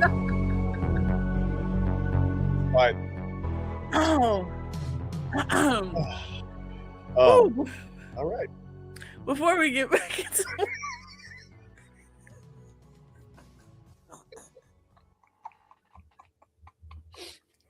I'm so sorry, Chad. I'm so sorry. I apologize. I told you guys this story. Oh, if you guys listen to the show, the story that I'm telling them in our lovely group chat is a story of legend among my friends. Man. So if you don't know, Team USA won 2-0 tonight over Bosnia. Yeah, no, they made it to the round of 16. Good for them. Hey, Good for them. What about? Man, God, so that game is behind them now. That game's behind them on the back end where they are now, but that's fine. Yeah, big win for Team US. That's huge. Could have been honestly a bigger win, but a couple offsides calls and here and there, whatever. And a red card. Together just fine. We're doing great. We're doing great. Everything's amazing. We're doing immaculate. Okay. This is the meme where the room's on fire and we're just sitting here. Everything's fine. Everything's fine. Totally fine. Okay, let me back from that. I mean, Double A was talking about the lead in. I'm not sure how to come back. I don't know what's going on anymore, but I'm so sorry. Yeah, So Team sorry. USA wins 2-0 in the World Cup. That's fun. I'm so sorry, you guys. It's all my fault. This is going to be the greatest segment for the best of episodes. I can't wait for this one. Okay. No, there's so many things oh man, a lot of stuff that I jokes I want to make right now, but I can't. So it's fine. We're gonna move on. By the way, do we really have to talk about the NBA, Autumn? Do we have to? No, I really don't want to talk about the NBA. I'm just gonna hit on some things that happened, okay? And then we'll get back to Love Island. Yeah. All right. So I don't even want to talk about Major League Baseball. I really don't, because I don't want to give any attention to what's happening in that league right now. I'm so disappointed to be a baseball fan right now. It has been okay. We'll hit on sports before we get back to Love Island real quick. What's happening in Major League Baseball to me is really, really, really bad. It is across the board just bad. Yeah. And if you don't know what I'm talking about, it starts about a month ago in San Francisco on Pride Night.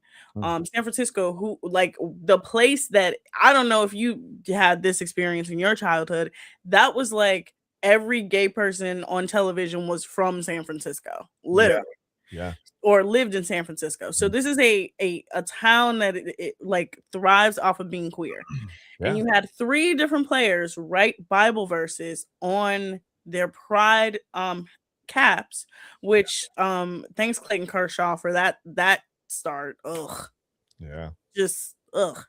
But They got in trouble by the league because that is a violation. You cannot write anything on your uniform. Nope. Can't deface the uniform in any way. Can't do that. And then Buster Posey tried to come out and essentially be like, oh, like, this is not a big deal. You guys are making a big deal out of it and just making it worse. So you had that. Then you had the incident with, I think it's Wilson Contreras from the Red Sox and a Nationals pitcher where he threw a strike and he called him boy. Yep. And you heard it very clear on the tape. It was very clear what he said, and he rightfully got mad, tried to fight him, threw his helmet at him, and then after the game, he was kind of like, he knows I didn't mean it like that. How did you mean it? I mean, how was that supposed to come across? I don't get that. So it's something that's going on in this league that I don't like, and I think it really started. Okay, I'm gonna tell you where the crux of the problem starts, and I'm gonna blame everything bad on him, and I always blame everything bad on him. He's the reason why we don't have a World Series. It's because of Trevor Bauer, 100%. He is the start of all of this craziness and this bigotry in this league. Well, not the start, but the modern start. I was gonna say guys like Aubrey Huff and Kurt Schilling are pretty close. They're about as bad as you can get, really. But but Trevor Bauer for modern players, to me, is the one that kind of comes to mind as like number one prime baseball incel. Like he the stuff he did while he was here and when he left, just to me, he's like the catalyst of a lot of the stuff in this league. And I think there's a lot of people that just don't know about a lot of the off-field stuff or whatever. And not even when I say off-field, I don't mean away from the I mean in the clubhouse. There's a reason that no one is signing him. And I get, the situation, whatever, with that girl, I don't know her name. That's separate. That's a different thing. I think there's a whole lot. I think. I mean, the man literally bullied a Houston Astros fan to the point that she had to come on the internet and say and apologize. She said, "All I did was say that Alex Bregman was my favorite player, and he sent her death threats." He tried to send death threats to an actual Dodgers reporter. He once claimed that his teammates were all supportive of a person that they weren't supportive, and multiple people had to come out and say hey, this is not true. The fact that multiple teammates hate him. Hate him. Well, and Garrett Cole got blamed for that for a long time. Remember when they were in college, they didn't get along. They were at UCLA, they didn't get along, and a lot of people blamed Garrett Cole. And I don't know. I mean, maybe now we know where that goes. I don't know. It's a rough situation. Yeah, but that's baseball. Just gross. I get it. Now the NBA. When I said before the break, David Stern is rolling in his grave, y'all. I'm not joking. David Stern vetoed one of the best trades of all time. That one sent Chris Paul to the Lakers because he said he did not want to make the league imbalanced. Well, he retired from his position as commissioner, gave it over to Adam Silver, died a couple years later, and now we are here with trades like Jaylen Brown to Philly for Paul George and a couple picks. And I said on Primetime, I don't even think they got Philly's best pick. I'm not even sure. I don't understand this. Philly's best player. Yeah, no. I'm so confused. Paul George. And look, I'm not hating on Paul George. Paul George of 10 years ago was an immaculate player. That's it. Yes, Yep, 10 years ago. If we could go back, it's way back Wednesday, maybe I can go in the time machine and bring back 10 years ago Paul George for the Celtics, and then this trade might make a little bit of sense. But you can't tell me that is the only offer that the Celtics had out there. I asked Eli, I said, how did that discussion go down? Philly was just like, hey, will you take Paul George and just a couple this wheelbarrow of gravelly dirt, and then give us and then right, and then just maybe just throw Jaylen Brown, no big deal. And the Celtics were like, yeah, that works. If anything, if I'm the Celtics, I'm looking at Jaylen Brown, a man who literally was up for MVP this year, could have won it. Yeah. Literally kept your team in the playoffs because your other star player was out with a ruptured Achilles. Yeah. He won a finals MVP. and you're trading him for Paul George and 2 picks and not even your 2 best picks. I told you this is when I say NBA 2K trades, as in like when you're a kid and you're like, "Ooh, I want to trade these players," and you have an older sibling and they're like, "You sure you want to trade them?" You're like, "Yeah, I want to trade them. I want to get the best back." No. So we have that. We have, of course, the Giannis trade, which to me still doesn't make any sense of why Miami traded half their team away. Kawhi going back to Toronto to escape RICO charges from the league. Why do you ever leave in the whatever? Doesn't matter. I'm trying to think of who else, because there's literally been so much. Oh, Julius Randle getting traded again because they thought they were going to get Giannis. Yeah. Like, right? There's too much happening for me to be like, this league is great. This league is amazing. Every time I look up and I see something from Shams, I'm like, I don't even want to. Don't tell me nothing. Don't tell me nothing. No more. Like the next one, I'm expecting to see LeBron signs with the Kings or something. You know what I mean? Like it's that ridiculous. Yeah. Like when I say ridiculous, as in like literally, I'm telling you, I literally, I'm like, I remember you guys sending. I was driving. I was getting gas. I'm like, did I see Jaylen Brown to Philly? I'm like, what are we doing? Right. And when I say David Stern is like David Stern, half of these trades would not have happened. He would have immediately stepped in and like, you are not trading. Oh, I forgot about the biggest one. John Morant to Portland. Yeah. It's fine. They have 11 guards on the roster. It's going to be fine. They're going to play small ball, and they're going to be fine. Autumn, it's fine. Don't worry about it. Okay, I'm gonna just say this. I just found the craziest stat, and then we're gonna talk about this, and then we're gonna go to break. This is the most nuts stat. Comes courtesy of Carmichael Dave. The NBA has traded for Paul George for Shai Gilgeous-Alexander, Jaylen Brown, Domantas Sabonis, Victor Oladipo, Danilo Gallinari, and 7 first-round picks plus 4 pick swaps. Oh my God. One of those players on this list has 2 MVPs. Unbelievable. One of them has a finals. 2 of them have finals MVPs. Just unbelievable. Shai Gilgeous-Alexander, Jaylen Brown, Domantas Sabonis, Victor Oladipo, and Danilo Gallinari plus 7 first-round picks and 4 pick swaps is what your career is worth to people. Wow. I don't even know what to say. And when he's getting traded for all these different things, he's not even at the peak of his powers. Nope. No, this isn't like prime LeBron getting shipped off for, no. This is, I don't get it. I couldn't believe it. I thought like I had to like see who was actually, I'm like, is this real? And you don't know anymore. Like sometimes people have accounts that look very close, right? You might refresh something on Twitter and go, whoa, oh, never mind. That's not who that was. Yeah, it's not like his NBA Sentinel. Yeah. Right. Like, yeah, I had to check a couple of times though. I just can't believe this is where we are in NBA trades and free agency. And there's so much money right now from that TV deal that I don't even think anyone cares who's on their roster anymore. It doesn't even matter. No. Okay, so then I'm gonna update you because Shams released the updated version around like 6:00 of what the 76ers are sending to the Celtics. Yeah. So of course they're sending Paul George to the Celtics. A 2028 first-round pick that can convert from a first to a swap that is more favorable to Boston. 2031 unprotected Philadelphia first. 2028 second round. And a 2030 second. That's 4 picks. What are you doing? I don't know. I don't get it.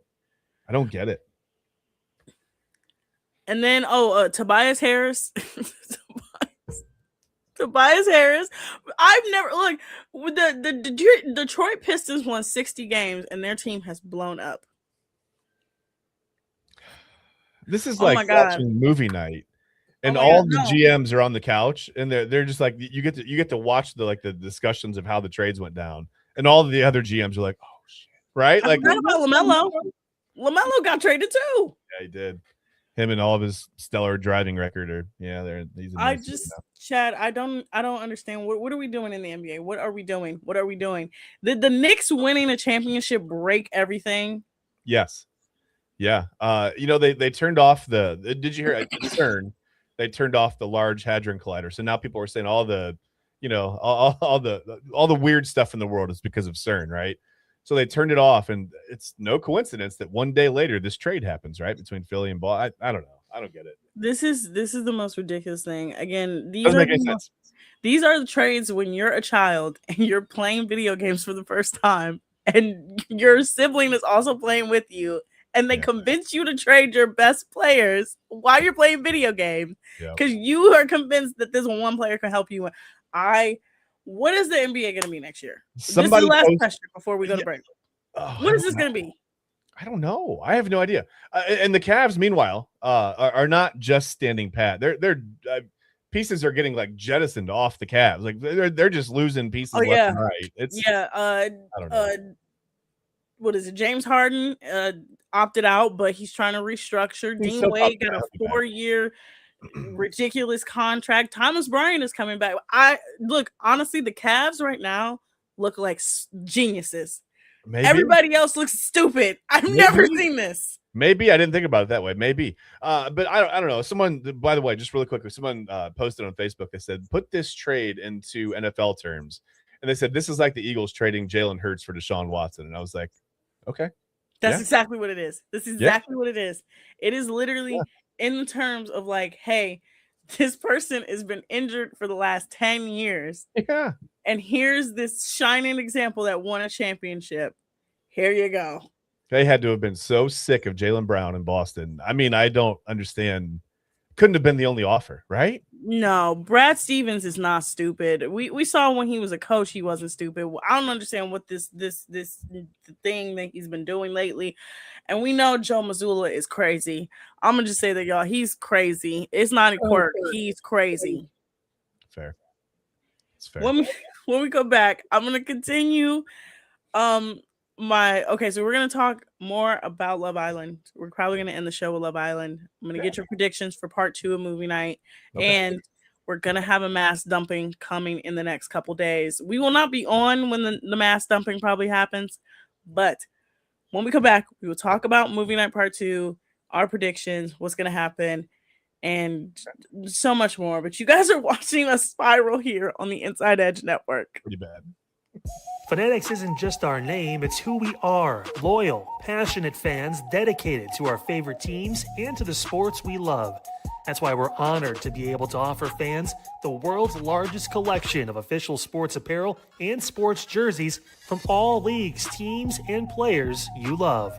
We feature a wide selection of gear from every league, including the NFL, MLB, NBA, NHL, and NCAA merchandise, which allows us to serve fans of football, baseball, hockey, basketball, lacrosse, soccer, golf, and, well, everything else that gets your heart pumping. Go to fanatics.com by using the QR code on your screen right now to celebrate your teams. That's fanatics.com, a proud sponsor of the Inside Edge Network, Cleveland's digital leader.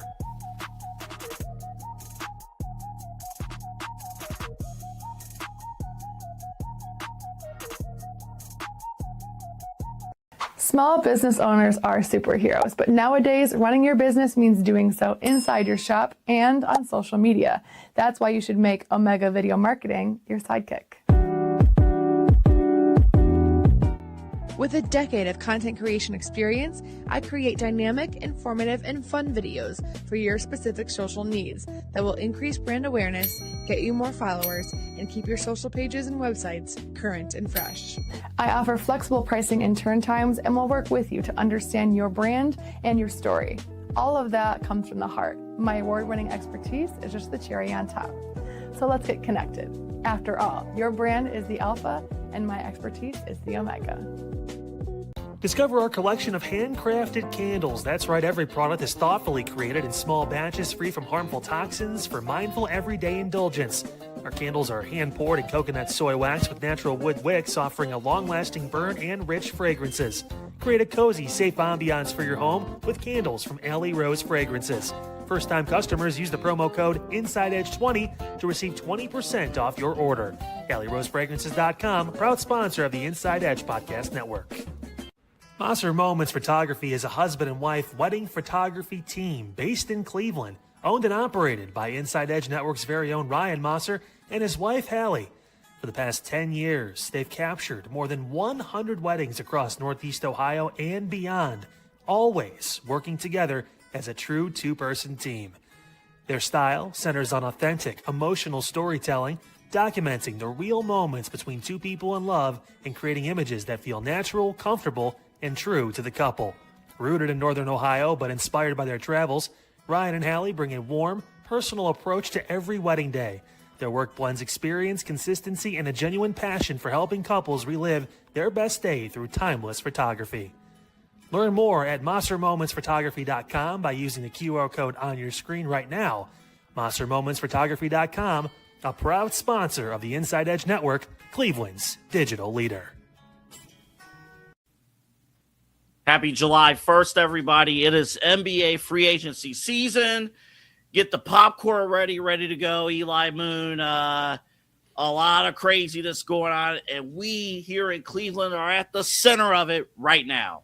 We sure are, Double A. We are officially on LeBron watch. Tell me if you've heard that one before, but we are officially on LeBron watch here again. A few other teams looking to be suitors, but for the Cavs, it seems like this is going to be the biggest move. Do they make a few moves beforehand? We talked on Primetime tonight, Chad and I, about maybe Jaylen Brown. Brian Windhorst hinted at it. Do we look at Jaylen Brown? Is Evan Mobley out of town? Like, I didn't mean the rhyme there, but that may seem the reality. Of course, then I went to the Daily Spiral, talked with Autumn at 11 about Love Island, and we shared some really bad dating stories that we both have from our dating lives, and then handed it off to you for Midnight Run, and we got after it. Yeah, and we also reacted to movie night from Love Island, which somebody on Twitter said it felt like Game 7. And yes, it did. It was heated. It was heated. I'm sure Autumn and Chad B will have reaction to that at 11 o'clock. But at midnight, again, we'll get after it with LeBron.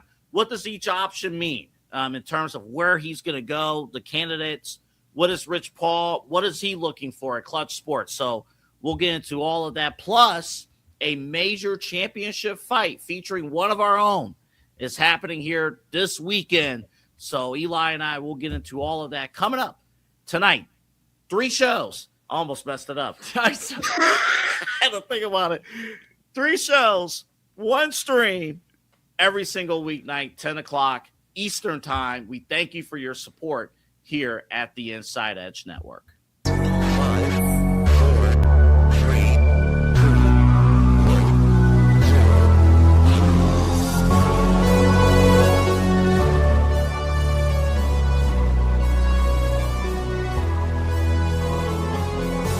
Y'all see why I call it a crack show now, huh?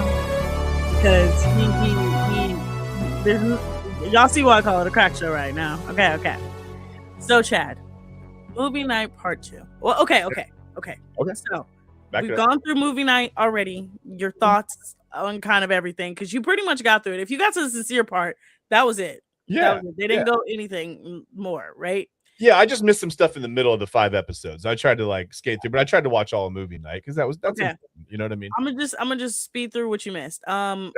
Anaya picked Casey. He got real disrespectful. The girl he picked tried to fight all the girls. Then they told her to boot her out. And then America got to vote back who we wanted to come back. We all voted back Carl because Carl is amazing. We love him. And then Amora because we wanted to be messy and we wanted to see Sincere caught on the line, not knowing what was going to happen on movie night. And then, of course, Anaya ended everything officially with Casey. The girls made up and everything. So that's really all you missed, right? He couldn't even get a hug. I saw that part. He was like, one more hug? He was like, no, that's diabolical behavior. He's ridiculous. Yeah. But movie night part 2. All right. So let me explain what's happening this week. All right. Okay. I've explained it every week. I've been pretty much on the money, haven't I? what's This gonna is happen tomorrow night too, right? This is tomorrow night. tomorrow night, and we'll react right after, not right after, but at 11 o'clock. All right. But so movie night part 2. So we really only have technically a couple more things to get through. We got to get through Kenzie and her behavior. Yeah. Miss Clam Slam and her behavior. My goodness. And then we have to get to Sincere part 2. Okay. Now, my prediction is that that's the first half of the episode. The second half of the episode will be sort of the fallout, the backlash, what happens sort of after, which is like, will the girls actually sleep with the boys? No. Most of them will be sleeping in soul ties. They will not be talking to these boys. They will be sleeping in soul ties together. I don't expect them to sleep in the same room. Because especially Melanie and Sincere, I don't understand how she could ever want him after this. So I don't think there will be a dumping. I can say this. I don't think there's going to be a recoupling / dumping on Thursday because of just how heightened movie night will be. Okay. I think it will be on Friday. Already enough drama there. You think they can? Yeah. Okay. All right.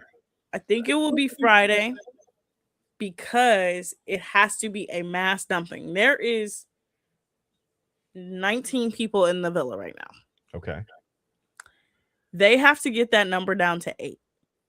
Okay. So what is mass dumping? Because that sounds a lot like what comes out of Sincere's mouth when he talks, but that's not what we're talking about.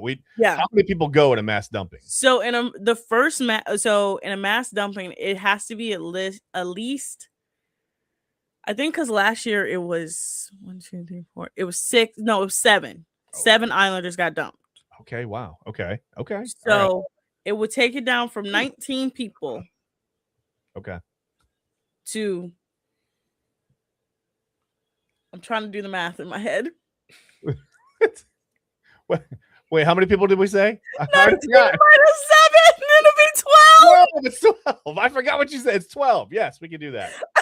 Somebody help in the comments. Like, you ever seen the meme when it's like, hey, when we're doing math in our head, just it's all you, right? Like I was thinking way too hard. I'm like, what? I'm just pretending. Yeah, I'm like, carry the 5, and yeah, it's fine. So that's 12 people. So that means it'll be 6 couples left, right?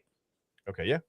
So we have to get that 6 couples down to 4 couples. So then we'll have the week after. So not this. So this coming up week. Okay. It'll be a dumping right before the finale, like the Tuesday before. So we're on the heels of the finale here. Like we're coming up on it. Yes. Okay. So not this Sunday coming up, but the Sunday after it. So the 12th. Okay. Will be the finale. That's a lot to happen. And wow. Okay. All right. We really only look, every single year this happens. It's always like, and it goes real fast and it happens real fast. Yeah. So 7 people have to get dumped this week. Okay. 4 more people have to get dumped before we get to the final 4 couples, which is 8 people. Okay. Right? All right. Then next Sunday, not this Sunday coming up, but the Sunday after that will be the finale. Okay. So not the 5th, the 12th. The 12th. Gotcha. Yes. Okay. So I think they're gonna do a mass dumping on Friday. That way Saturday everybody gets to After Sun. They talk about it with everybody. Okay. Recap movie night.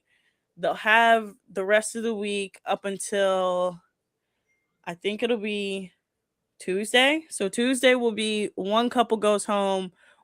Thursday will be family day. Oh, okay. Then we'll get another dumping, and that's the dumping before the finale. Okay. So that's usually the Friday. So the Friday dumping is the one where we find out who the final 4 couples are, and then Sunday, of course, is the finale. Gotcha. Okay. All right. And we're getting what is your prediction for tomorrow? Do you think all hell is going to break loose? I mean, it looks like it. I mean, for the way the scene ended from the first episode of the movie, I mean, it doesn't look like it's going to be super, pleasant. Who is I don't understand who could trust Kenzie anymore at this point. I mean, treating kisses like handshakes is a wild statement. Oh my God. When she said, I treat kisses like handshakes, it tests chemistry. I said, who is testing chemistry like this? Is that how we're meeting people now? Like, hey, so-and-so, this is so-and-so. And they just make out for a minute and they go, nah, nothing, no spark. Okay, fine. Well, at least you know each other now. Yeah, I thought that was wild. That was a wild statement. My thing is that okay, so they're gonna compare her situation with Dylan and Gall to like her situation with Caleb and Corbin. That was two completely different situations, by the way, and it's not the same. It's really not the same. Yeah, it's not. I mean, it's different. I don't know. So when I first watched the show, the first episode I watched, I was like, I don't really trust her, right? And then she gave some good advice, and she was like a good friend, and I was like, all right, well, maybe she's a little misunderstood. And then obviously things have developed now, and I'm back to like, no. She's when I say she's gonna be exposed hard tomorrow. So you have to think there's a certain section before. Okay, so because of when they asked for clips for movie night. Okay. This was right after last week's Casa recoupling. So everybody was like, you need to show Kenzie doing this, that, and the other. But she kind of already won the audience back a little bit because she cussed Corbin out, rightfully so. The robot who closed off with Permita after 2 days, which I've never seen that happen in Love Island history. Where it's such a robot too. It's so accurate. It's wild. I've never seen what happened. It was like people have been calling them Corbin, GPT, and Alexa. Oh my goodness, man! Come on. I don't know what he walked in the whole like shared bedroom or whatever near the end of this last episode. Oh my god, it was. Oh, by the way, we are also at the point of the season where everybody just starts having sex with each other in the bedroom, and it's so awkward. Yeah, because you can clearly see them having sex, and like you see everybody being like, "Are they really having sex right now?" Right. So, who asked what French fries were? Did you see that on the show? Who asked that? That who said that? Oh, that was Caleb. That's right. Yeah. The DJing. I was like, okay, well, all right. Yeah. He was like, what's French fries? And they were like DJing. And then they put out a social video where everybody explained it. And half of them didn't know. And then the other half was like a detailed explanation. Maybe too many details. Yeah, maybe too many details. But that's okay. That's all right. I don't know. Wow. I mean, so what do we think happens here? I obviously it's not going to be great. It's not great for Sincere. It's not great. It's not going to be great for Kenzie. Okay. Go ahead. I'm sorry. My prediction. Okay, so this is my prediction for the dumping. Yeah. Okay. Where I'm gonna, because I forgot to tell you, it's still Islanders' choice dumping. Okay. All right. So okay. Not America's choice. It's Islanders' choice. So what we do. So this is what I think. Because it's okay. It's always good to also like follow the app, because the app will tell you more about the show than if you just watch. Okay. So on the app, it'll kind of have you do these like prompts every episode. Like they'll be like, follow along with the app. All right. And like I can make your own adventure while you're watching. Okay. Yeah.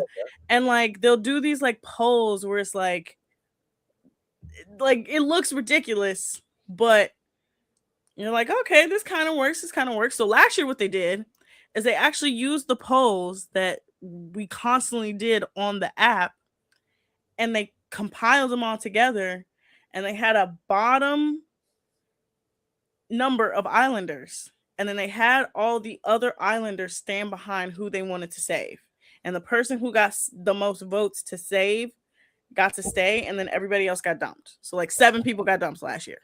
Whew. All right. Okay. So because of just how disliked everybody is, I don't think that's gonna happen. I don't think this is gonna happen because no, I think it's gonna be probably they're gonna compile everything, or they're probably gonna do who's your favorite boy, who's your favorite girl, whoever is like on the cusp, of like saving. Okay. A la, okay, so this is what I'm thinking. If they do that, I'm gonna tell you the most ridiculous post I've seen. Oh no. Certain people want the final couples to be this.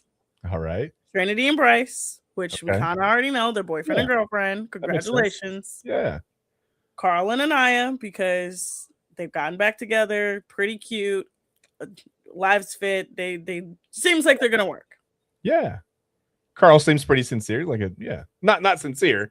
Can't use that word anymore, but you know what I mean. Seems legit. No. Yeah. Sincere really did ruin that word for everybody. He did. Yeah, he really did. That's wild. And then the girl, after those two, that's pretty solid. It would be Melanie and Caleb. Okay. Kada and Dylan. Okay. And I had to think about it. I was like, yeah, those are the only 8 people that don't irritate my soul on the show. That's fair. Yeah. Jen is just there. Jaden is just there. Gall, terrible. I don't understand. Terrible. Just awful human. Yeah. Kenzie. Like I say, he's insufferable. Yeah. Terrible. Yep. She gotta go. She gotta go. Like it's not even funny anymore. Like it was kind of funny, but no. Yeah. Zach, I told you he gotta go too. Yeah, he's been under the radar, but like I said, maybe not the most diabolical, but as far as just not wearing everything right up on his sleeve and being Zach he's kind of a demon too, to be honest with you. Zach has skated the entire time because he says what you want to hear to your face and never really comes clean to, so it's hard to tell what he's thinking, but you can kind of see how he moves now. Yeah, you can see it. So Zach, so essentially, but what I think is definitely going to happen is Casey, Tierra, Corbin, Permita, and probably Gall will be dumped from the island this week. Okay. Because we're going to have a recoupling. It's going to be boys' choice. Okay. All right. Which means whatever it means. And then we'll have the final. This is just going to be a ridiculous week. Just know that. There's going to be a ridiculous week. It's perfect. It's America's birthday, right? Centered around all the drama and whatever you want from a reality show. It's perfect. This is the greatest way. I think this show is what to me encapsulates America in the 250 years that America has been a country. This show is the perfect encapsulation of what is happening in this country. We got where we are. We got the literacy crisis of Jen saying "come promise." Epitome. It's the epitome, really. Epitome. That's still compromise and epitome. Really, is just getting me. So we have the literacy crisis. We have mature 30-year-olds dating 20-something-year-olds. They're like, this is the perfect representation of America. Yeah. Double A, come on screen real quick. Come on screen. Eli, put him on there. Hi, hello. Hello. Double A, what's going on, man? Have you been hearing our show?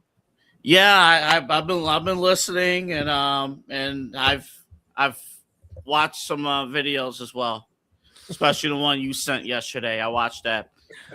Oh no, you guys did all watch it, please. Okay, like I said, you don't have to break it down. It's the sad state of our country. Well, first of all, that video was like 3 years ago. So it wasn't even, it was 3 years ago. I was telling stories from like 5 years. No, not 5 years before that, like 4 years before that, but it's 3 years ago. Oh, it's still bad. So again, I gave him the gas money. That's maybe the most disappointing thing I've heard all night. That I think that's what bothers me. I gave him the gas money. You know what's sad? If you would have went through that scenario today, that almost cost as much as an engagement ring. Let me tell you right now, I wouldn't even. There would be, if he would have. Oh my God! You guys would have been in Chase talking about how to get a personal loan for. Let me tell you right now, if that man, if that person would have came to me and would have said, "Will you co-sign with me? Give me some gas money," you would have to take the Lord Jesus himself to pull me off of him. Let's step into the office and figure out your mortgage. We'll go over some plans. Between him and the one that wanted to go camping on the first day, I was done. You didn't watch the whole video, did you? I watched it, but like I was so taken aback to everything that Camping on the first date is pretty uncomfortable. I get it. You're outdoorsy, whatever. You like the outdoor, but maybe you got to ease into camping. Not everybody's a camper. What's even worse is that I never met the man. I never met him. Yeah. And I have to explain myself to Autumn. I'm a guy, so obviously I don't listen the first go around. I take away parts I want to take away, and then I'll go back and watch the video again after tonight's show, and then I'll really give you an update on what I think. But yes, just know again, This is just to show you how bad my dating life is. I literally got profiled on local news. Just how bad it is. So it's not your fault, though, right? That's not your fault. It's just the pool of people that you have to choose from. Maybe aren't terrible. It was a terrible pool of people. It's still a terrible pool of people. When you're going on a date and you have to talk about debt to income ratio first. Yeah. That's not good. That's not where you want to be. So it's not your fault. That's not your fault. That wasn't even our first time hanging out, y'all. That was like the third time I had ever met that man when he asked me for gas money. Oh man. Hey. I'm gonna leave you with it. Look, before we leave the show, there's no good spiral or bad spiral this week. Today's show, y'all. This is too much happening in the world, and it's too much happening in the NBA. I told you we are making 2K type trades, so don't go down any rabbit hole today. You know what though, Autumn? I think the reason, and we talk about this with football, like Sean McVay and others, they never punt. Kevin Stefanski, they don't punt on fourth down. They don't do that. I think a lot of these people making these decisions play 2K and played Madden when they were younger. It has to be, because these trades make no sense. Every time I see a new one, I'm like, why are you trading LaMelo Ball? Why are you trading for LaMelo Ball? Why are you trading for John Morant? Why are you trading for John Morant when you don't have any big... We don't need to get into this. Okay. Before we leave the show, though, double A. Chad and Eli now know who the story is about. I know. We'll leave it at that. Yep. We will leave it at that. Did you know the other part that I put in there? The second part that I put? Did you know about that? Did I tell you about that part of it? Autumn, you did such a great job this week. I know we have one more day. Let's make it to Thursday. Why don't you tell the people good night? I'm gonna just tell you guys before I leave. Eli and Chad will never be able to look at that person the same way again. Oh, stop it. Stop it. It'll be fine. It'll be fine. Again, tomorrow night, you guys, we will go over Movie Night Part 2. Double A, do you want to join the conversation for Movie Night Part 2? Sure. We're Kenzie's gonna get a beat down tomorrow. Kenzie and Corbin tomorrow are gonna just. Well, it's Kenzie, Corbin, and Sincere, because we know Sincere has a part 2. Again, a man named Sincere is a demon. Who would have guessed it? Yeah, I saw the meme, and then we're done. I promise, Eli. I saw the meme with Sincere. Somebody was like, if somebody sends you a photo of a man just doing. That means he's lying. That means he's sincere and he's lying. That's pretty much it. Yeah. He just like, his mom cried today on live and was like, "This is not the representation of my son. He is not like this." Girl, I'm sorry to tell you, your son is exactly like this. Your son not only is exactly like this, he is the worst of the worst. But for 2 parts of movie night. I mean, yeah. Mom doesn't know that though, because it's wholesome, it's nice. They don't know that. Y'all need to leave KC alone. No, I'm y'all need to leave KC alone right now. I will keep on his neck. No, I'm gonna stay on it. All right, Autumn, say goodnight to the folks. No, I know what's gonna happen. Please don't play it again. Autumn, we wanted to let you know you've been doing a great job. Thank you. And you know what? There's millions upon millions of people waiting at the door for the Daily Spiral every single night. This is not how it looks. It's so stupid. Because of why? Because it's everybody else's reaction. All right. Autumn. Ouch. The further we go with the show, the funnier that clip is. Yeah. Because we know everybody now. Right. It's so funny. The way everybody's looking at him, that's great, man. But he's the man now. Y'all need to leave KC That's right. alone. KC to the finale. Y'all need to leave him alone. Because I saw your TikTok after the show. It was like I was talking with some people. I had to explain myself about KC. And I get it. I understand. But y'all can't 100%. Be teaming up. Y'all. I told you, Double A. I told you I'm all in favor of women terrorizing men. 100%. I get all that, but Anaya can't be standing over KC like that. Absolutely, yeah, that was she dangerously can. close. That was too close. He got her first. If you But don't he get her got- first, then I'm not going to. Shut up. Come on. Come on, Autumn. Come on. He's harmless. He's harmless. He is shorter. Heartless or than her. That harmless? is true. Oh He my is shorter Yes. than her. Yes. The answer is yes. Right. But yes, Oh. Chad and I will see you guys tomorrow. Yeah. Enjoy Double A's Crack Show, the Midnight Run, in which he somehow, some way gets to a topic about children's books. Yeah, we're gonna talk green eggs and ham and how No, I'm not doing this. Are As we- someone are that's an we- are actual we telling librarian, our I'm not doing children- this. we're telling our children it's okay to eat molded eggs. That's not the point of green eggs. Look, please, you're gonna make If my your librarian eggs are brain green, hurt. it's mold. Y'all, he gonna make my librarian brain hurt, and he gonna make me have to come back on this show to break down books. Feed that to your children. We got a That's problem. not with the this point country. of green eggs We're and ham. celebrating Oh my god, the green eggs and ham is a euphemism for kids not wanting to eat vegetables. But eggs aren't vegetables. It's supposed to be a play on words. It's just rhymes, but it's the metaphor Okay, of. if I wanting love that to we're eat getting into the literal vegetables. meaning of Dr. Seuss book. This is We're my favorite telling thing. people, we're telling children to eat green stuff. That doesn't mean consume mold. Right, maybe Not like eat the- green it's beans not and mold. I don't like. It's Come supposed on. to eat the food that you tell yourself you don't want to eat, but it's healthy. I for know, you. but It's- Autumn, we are my living in a God. society where we literally have to put "do not drink" on bleach. Why are we Yes, that is teaching true. green eggs and ham? Were we ever clear? Was the ham green as well? no, it was not. It Okay, I wasn't didn't green. know. It was just I the didn't know. eggs. But it's not about the egg. No, I'm not doing this. I'm not doing this again. Y'all are making me work The when I'm children. not at work.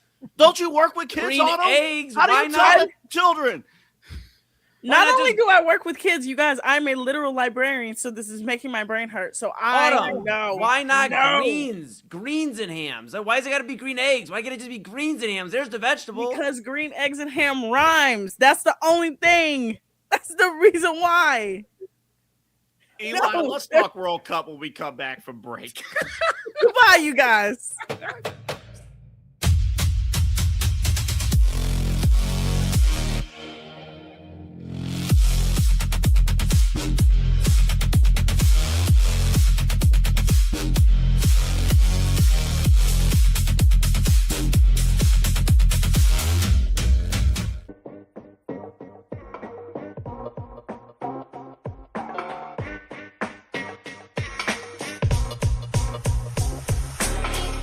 This is Midnight Run on the Inside Edge Network.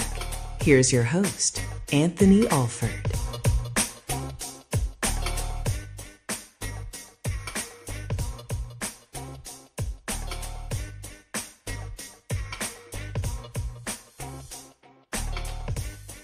And hello, everybody. Welcome to Midnight Run here on the Inside Edge Network. My name is Anthony Alford. It's great to have you along. It is 12:07 here on this July 2nd, 2026, as we are approaching the weekend. We're getting close. Remember to follow us at Inside Edge Net across all of our social media platforms. If you're watching us on YouTube, right underneath our video, there's a notification bell. It's pretty cool. Hit that notification bell for us. We really appreciate it here at the network. If you're on Twitter, just hit the follow on Inside Edge Net, and you get all of our shows, all of our programming that we have for you here on the network 7 days a week. Cleveland's digital leader for sports, entertainment, news, mental health, culture, all that stuff. Also, we have a Roku app, Inside Edge Network. That's all you got to type. Inside Edge Network on Roku.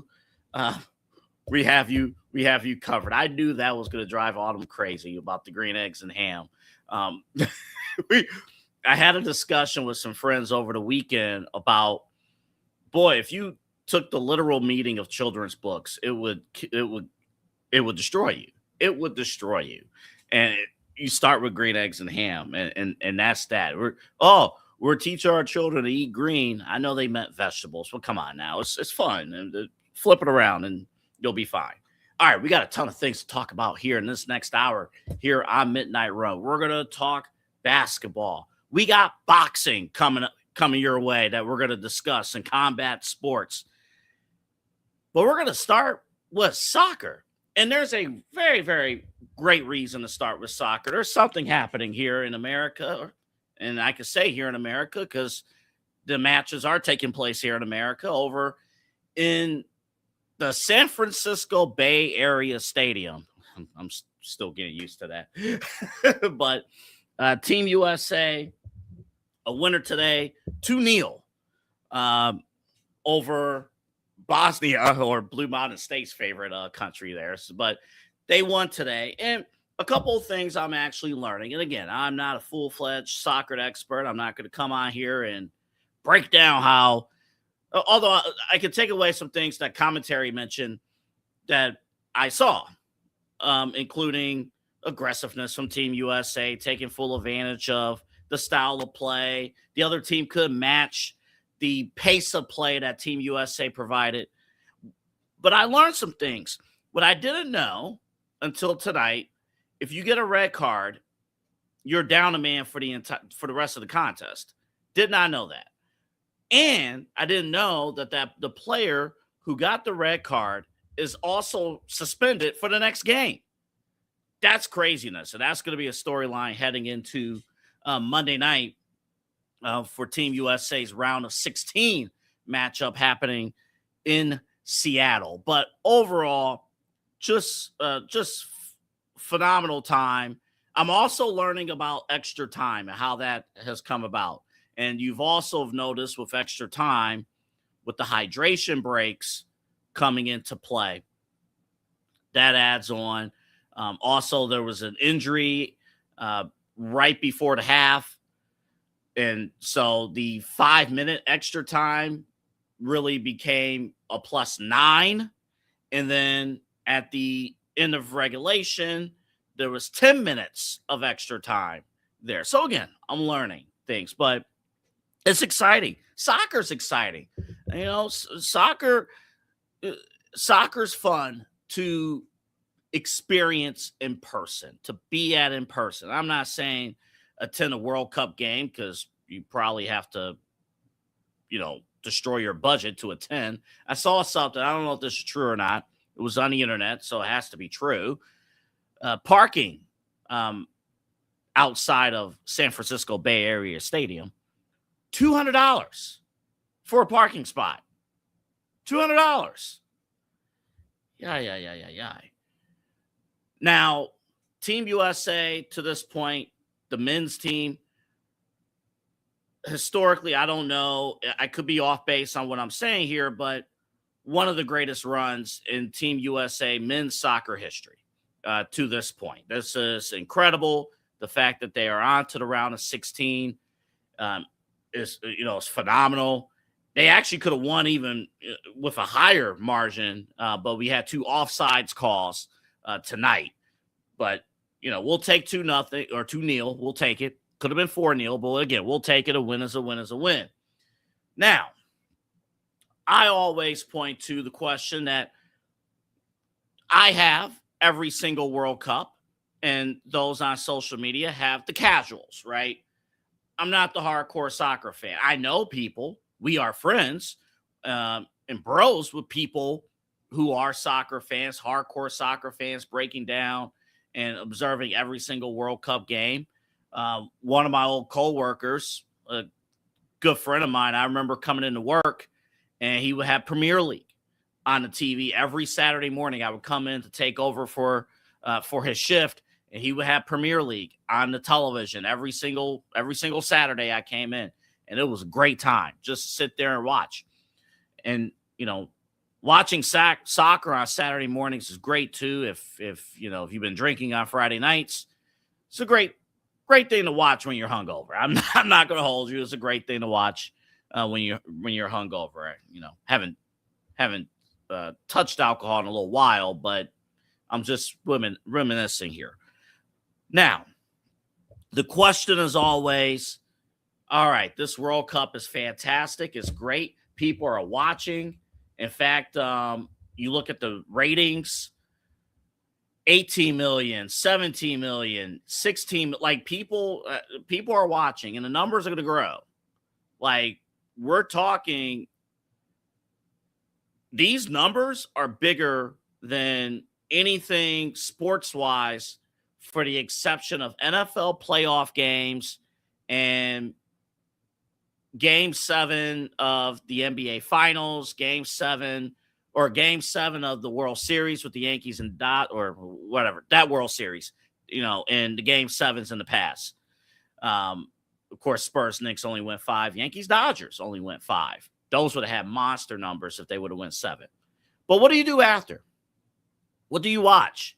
I like what I'm seeing. I like the soccer that's being played. Team USA, they're not only winning, but even when they're facing adversity, they're overcoming it, and they're putting in great work, and they're a great representation. They look strong. None of these games look like flukes, at least to me as a casual. It doesn't look like, these are stunning upsets or anything like that. Team USA is showing up to Insert City Stadium here, and they are handling business.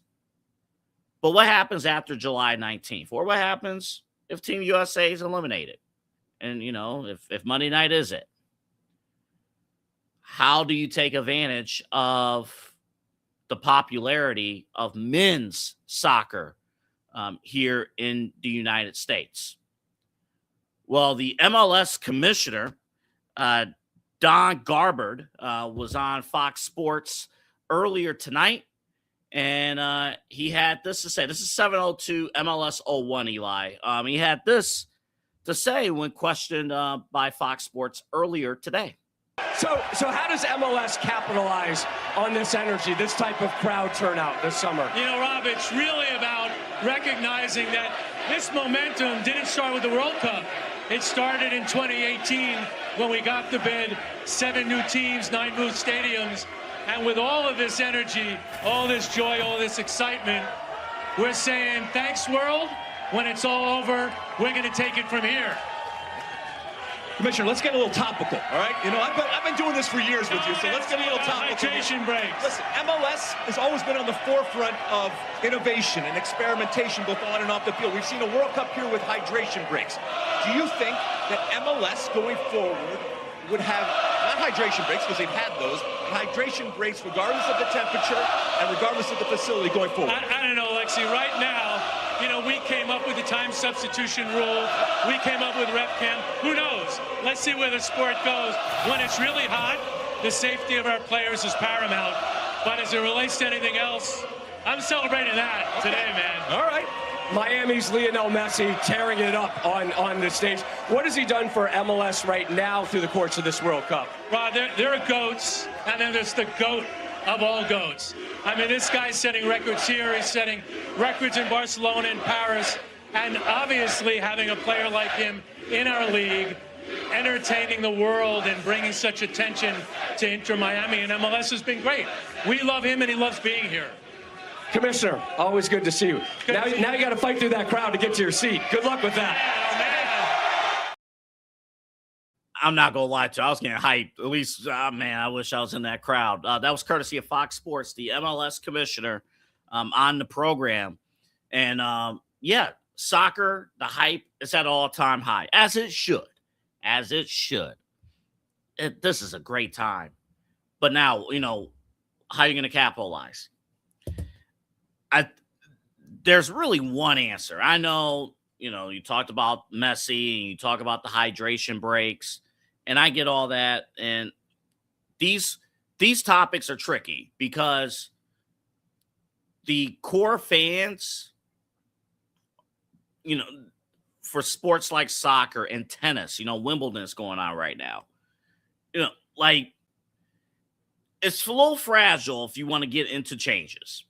And I'm not going to sit here and propose rule changes, although be on the lookout, hydration breaks are coming. And the MLS will be first, and it's coming throughout soccer. Television rules the world. Media rules the world. And the amount of money Fox and the other TV partners have made off of TV ads from hydration breaks, there's a reason why we have TV timeouts in football and basketball and baseball across the board. It's coming your way, soccer. It's on its way. But I'm not going to sit here and propose rule changes. I am nowhere near knowledgeable in terms of the rules to propose rule changes. That's stupid of me. But I saw at the end of that clip, MLS returns to Fox on July 17th. How often is the MLS on regular television? You know, the World Cup, credit to Fox. I will give full credit to Fox Sports. I would say like 75 to 80% of the World Cup matchups are on Big Fox. You know, Fox 8 here locally, the regular Fox. There's only a few matches that they're keeping for FS1, but as long as you have an antenna or you have access to local TV, you're able to put on Fox 8 here locally or Fox, wherever you're watching, and watch the World Cup every single day. You know, obviously that comes at the expense of local news here. I mean, and that's where local affiliates, they're driving their app and you got to watch the local news there. But you see exposure, broadcast TV exposure matters. The Apple TV deal with the MLS has been a complete failure. Complete failure. They made a decision. I'm not going to say catastrophic because they can get out of it, you know, in the next coming years. They made a long-term investment with the MLS and Apple TV. Hey, we're going to move everything over to Apple TV Plus. We'll have like select matchups on Fox, but you don't know when it's going to air. It might be once every few weeks or something like that, every month or two. MLS has to find a way to get out of that streaming deal. And I get it. Streaming's great. Streamers have money. But the return on investment, soccer fans should not be, core soccer fans should not be recommending here in America, hey, when you're done with the World Cup, watch the Premier League, watch Champions League, watch some of the other leagues over in Europe. You should be pushing for our league here in the United States, Major League Soccer. Major League Soccer should be dominating the conversation. But because nobody can watch their games, they have no awareness. None. And, you know, I love Apple TV. There's a series with John Hamm on Apple TV, and I want to watch that. But Apple TV is just not high on the priority in terms of, you know, subscriptions. Netflix is, Peacock, you know, maybe Paramount Plus. But the point is, you got to be seen. You got to be seen on network television. And until the MLS gets out of that deal and fix that, they will not be able to take advantage of record viewership right now for the World Cup. And it is record viewership. And as Team USA goes, we're going to get crazy, crazy numbers. But yes, it's great, Team USA. The men's team is moving on. And you will see growth, obviously, in soccer with the men's team. There's other issues that we will talk about down the road. But, yeah, MLS, find a way to get on regular television. And you will be able – the one thing they have done well, and then we're going to break, Eli, the one thing they have done well, and they are making a change, and I'm curious from core soccer fans how they feel about this, but they have moved to a fall to spring schedule as opposed to the, you know, what was it, the spring to fall schedule. So now they're aligned with Europe. They're aligned with everybody else. So, so here we go. MLS has an opportunity, but get out of that Apple TV deal. I think they shortened it. It was supposed to be like 10 years. They cut it down to 5 years, which is basically an admission that this is not working. Because I'll tell you, you know, I attended a Columbus Crew game, one of the more exciting sporting events I've ever attended. In downtown Columbus, tickets are affordable. It's a fun time, even for somebody like me who doesn't know lick about soccer and the rules and everything like that. And nobody scored until like the 80th minute of the contest. I didn't care. And I think we lost, but I didn't care. It was a fun time. Got to get these games on regular TV. even if you regionalize it and put them on Saturday nights, even if we're watching Columbus Crew soccer every Saturday and then the national game of the week, like American football, like in, America's game of the week or something like that, I think that will drive more awareness and eyes and popularity to soccer. All right. When we come back, we got Jaylen Brown news. You saw the big news. We'll react to it. Plus, I know there are other teams saying, hey, hey, what LeBron doing? What's up? What's he doing? We're down to 2 teams. And it's up to LeBron to pick which story arc he wants to fit. He can either have the ultimate babyface arc or what I call the Disney villain arc. We'll get into that coming up next. And also later in the show, one of our own main eventing a championship fight right here in downtown Cleveland. Eli and I will get into that when we come back. This is Midnight Run right here on the Inside Edge Network. Key On Sports is the leader in Ohio high school athletic coverage in written, print, and video streaming. From the latest news and results and written content to the high school football game of the week every Friday, Key On Sports has you covered.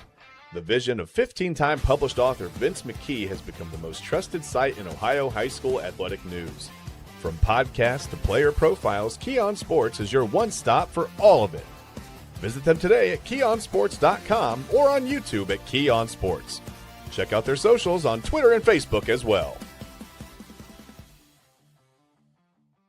Clean energy, bold flavors, and no jitters. See why people won't shut up about Dubby. Clean energy, no jitters or crash. Whether you're starting your workday or getting ready to exercise, Dubby Energy helps you lock in and focus. With over 15 flavors to choose from, you can't miss. Order Dubby Energy right now by using the QR code on your screen and use the promo code InsideEdge10 to receive 10% off your order. Dubby Energy, your energy-focused sponsor of the Inside Edge Network, Cleveland's digital leader. Discover our collection of body mists made with clean, minimal ingredients. Handcrafted with natural essential oils and clean ingredients, they offer a natural alternative to synthetic fragrances. Perfect for sensitive skin and those seeking clean, mindful self-care, and the perfect gift for you or your special someone. Courtesy of Alley Rose Fragrances. First-time customers, use that promo code InsideEdge20 to receive 20% off your order. AlleyRoseFragrances.com, a proud sponsor of the Inside Edge Network, Cleveland's digital leader. Whether searching for a baseball autographed by your favorite World Series slugger, a signed football by an iconic Hall of Famer, or the jersey of a world-famous soccer star, you've come to the right place. Here at SportsMemorabilia.com, the web's leading source of authentic sports memorabilia, you'll find more than 500,000 authentic products from nearly every professional sports league, team, and players. Not only will you find your next prized sports possession with ease thanks to superb customer service and tremendous site experience, you'll have the satisfaction and peace of mind that every product listed comes complete with a certificate of authenticity and is fully backed by the SportsMemorabilia.com lifetime authenticity guarantee. Go to SportsMemorabilia.com by using the QR code on your screen right now. SportsMemorabilia.com, a proud sponsor of the Inside Edge Podcast Network, Cleveland's digital leader. Find us on InsideEdgeNetwork.com for the latest information on your favorite shows, personalities, and network partners. Plus, guess what? We have a merch shop. That's right, we have network polos, t-shirts, champion jackets, hats, and bottles. Rep the network. Every purchase supports independent sports and entertainment media. Use the QR code on your screen right now to check out InsideEdgeNetwork.com. That's InsideEdgeNetwork.com.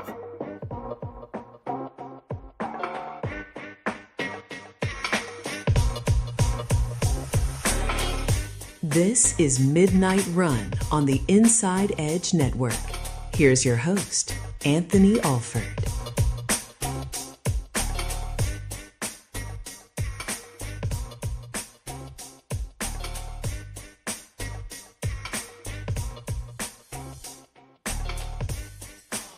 All right, welcome back. 25 minutes of the opening segment on soccer. That is a record. man, that is good stuff. But hey, Team USA makes you feel a certain type of way. And it's a great, great feeling happening at San Francisco Bay Area Stadium. And Team USA will be competing at Seattle Stadium. Matter of fact, when we get to NFL season, I'm going to just say, such and such game is taking place at insert city stadium. I'm just going to do that from now on. I know Cleveland Stadium has like actual history here, but I know the Bills are, they're constructing, they're building a new stadium. It's going to be ready to go. I don't care what the name of the stadium is. It's Buffalo Stadium, Kansas City Stadium.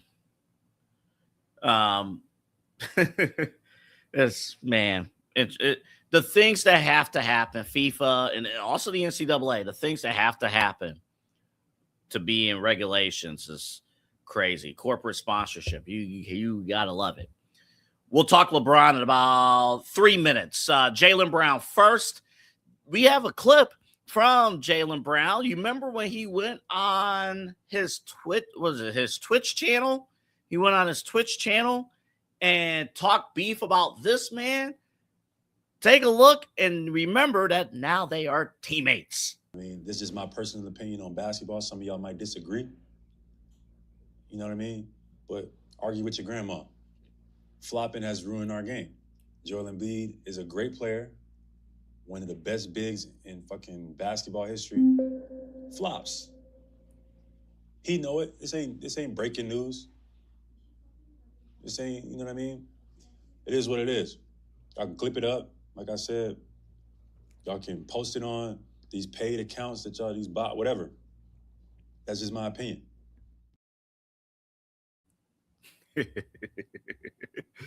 So that was after the Celtics were knocked out of the playoff spot of Sixers.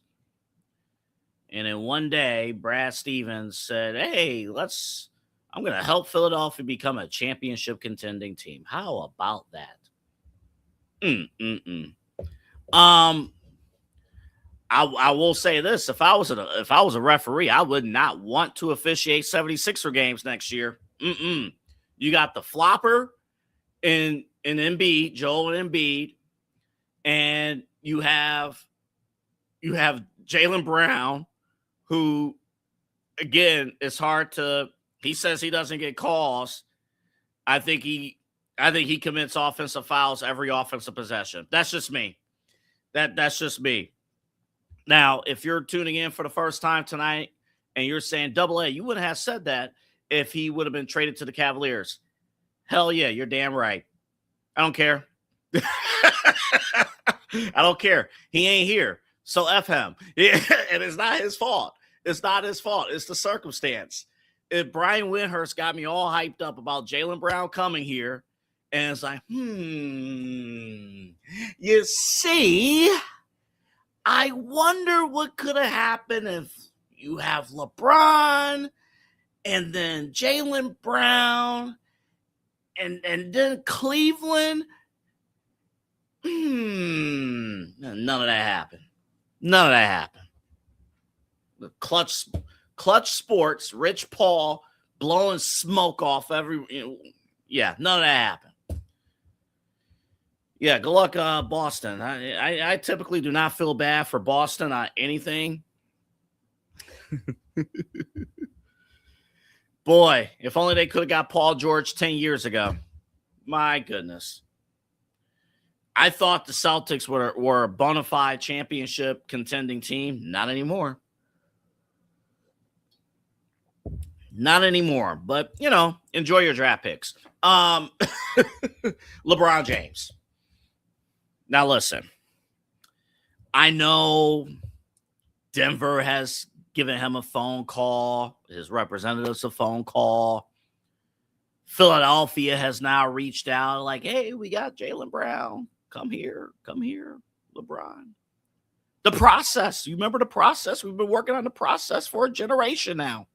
It started with Allen Iverson, the real AI. I'm only halfway kidding. Insert team here, insert team there. And Rich Paul and Clutch Sports will do their thing, and we will do our thing and talk about those teams. I do agree with Kyle. Kyle Cornell earlier on Unfiltered. I think from a basketball standpoint, Miami would actually make the most sense. Of course, when Kyle did his show live at 5 o'clock, that was before Jaylen Brown was traded. So I'm very curious to hear his reaction to that trade on Unfiltered tomorrow at 5 o'clock on the network on Inside Edge Net. But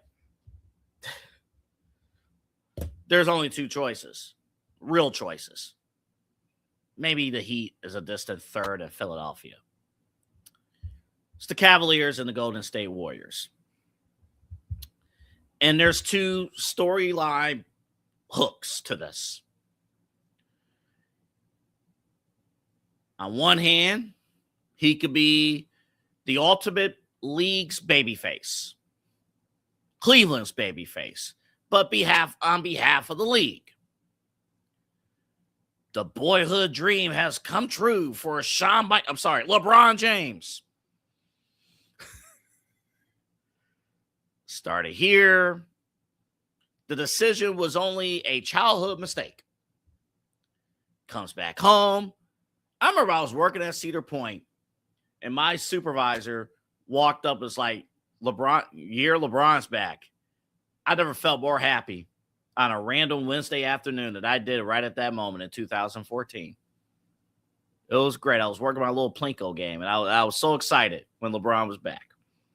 He brought out the newspapers, like, coming home.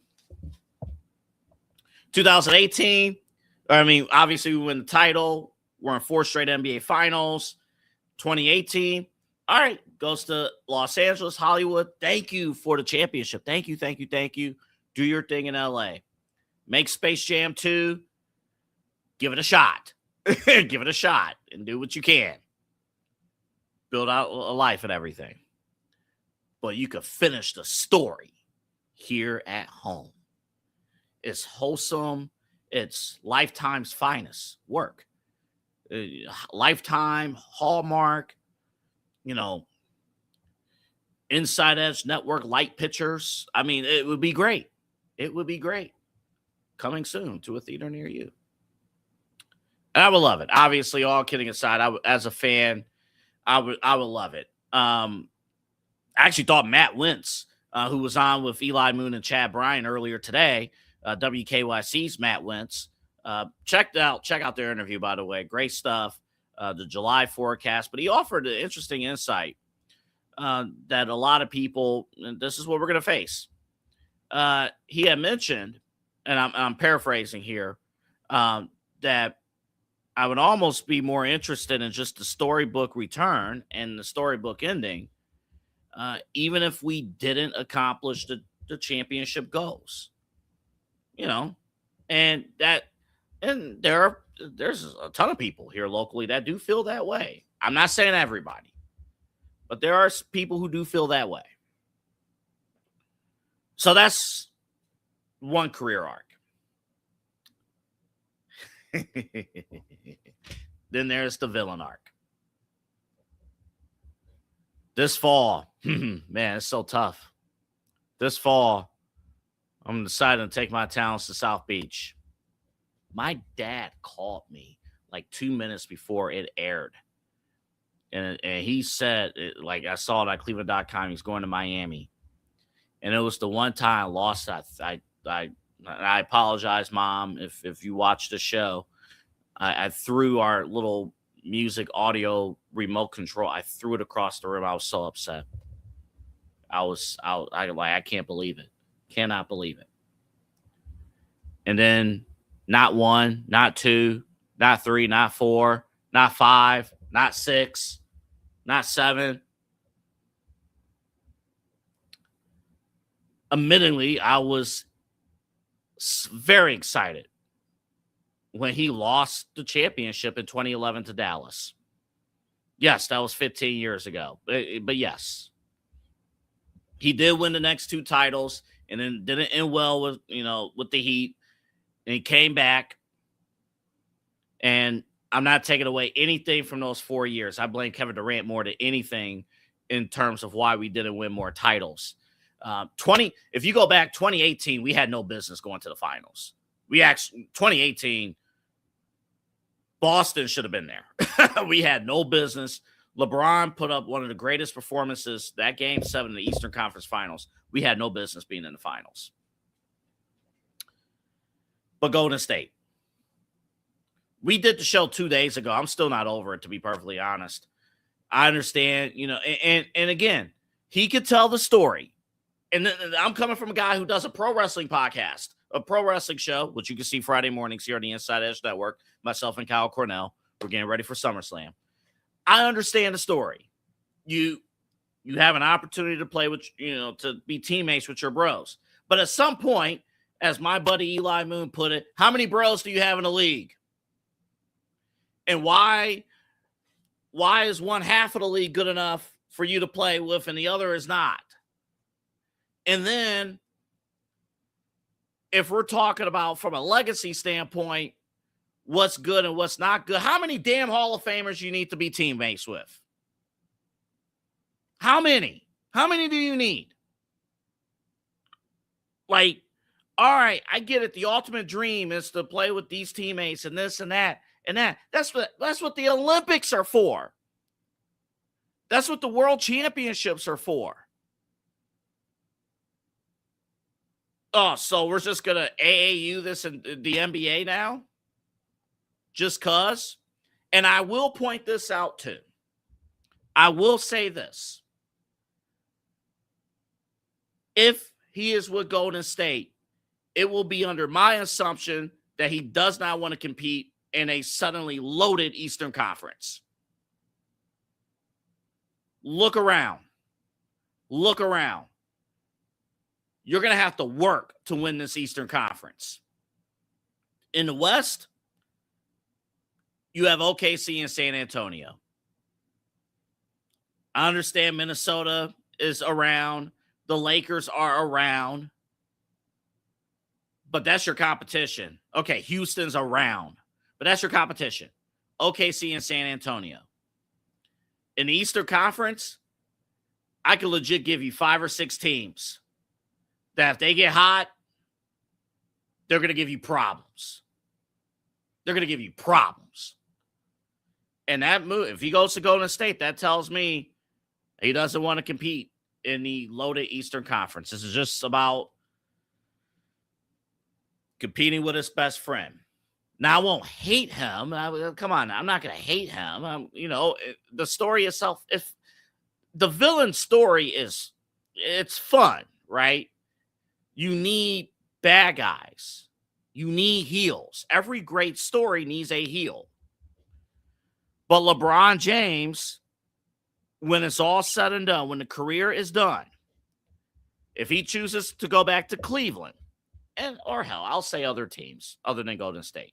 But if he chooses to go back to Cleveland, he is the ultimate babyface in our league, in the history of professional sports, certainly pro basketball.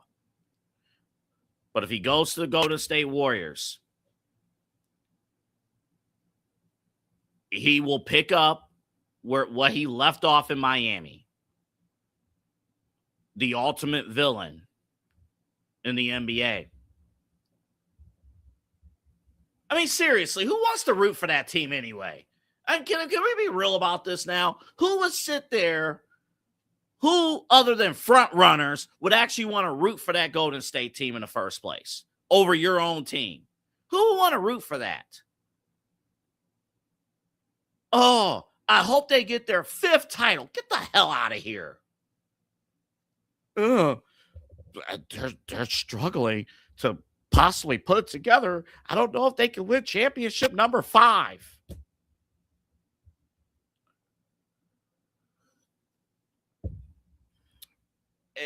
Yeah. If you couldn't tell, I have a lot of deep-rooted thoughts if LeBron goes to the Warriors. And you will not tell me that I'm wrong for having those thoughts. And the national media will not tell me I am wrong for having those thoughts. And if they do tell me I'm wrong for having those thoughts, they can shove it.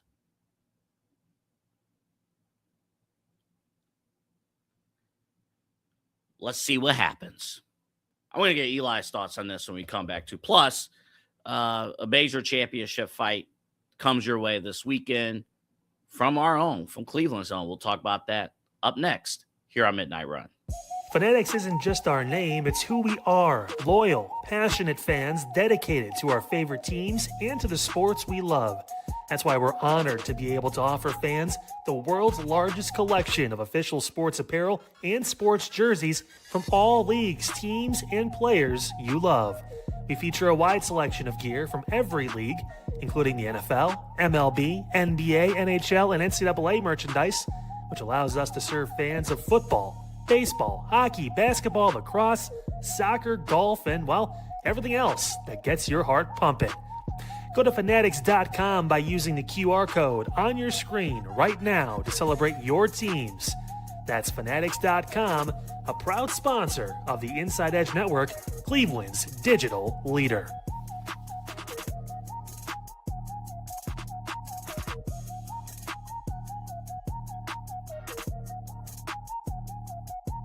Small business owners are superheroes, but nowadays running your business means doing so inside your shop and on social media. That's why you should make Omega Video Marketing your sidekick. With a decade of content creation experience, I create dynamic, informative, and fun videos for your specific social needs that will increase brand awareness, get you more followers, and keep your social pages and websites current and fresh. I offer flexible pricing and turn times and will work with you to understand your brand and your story.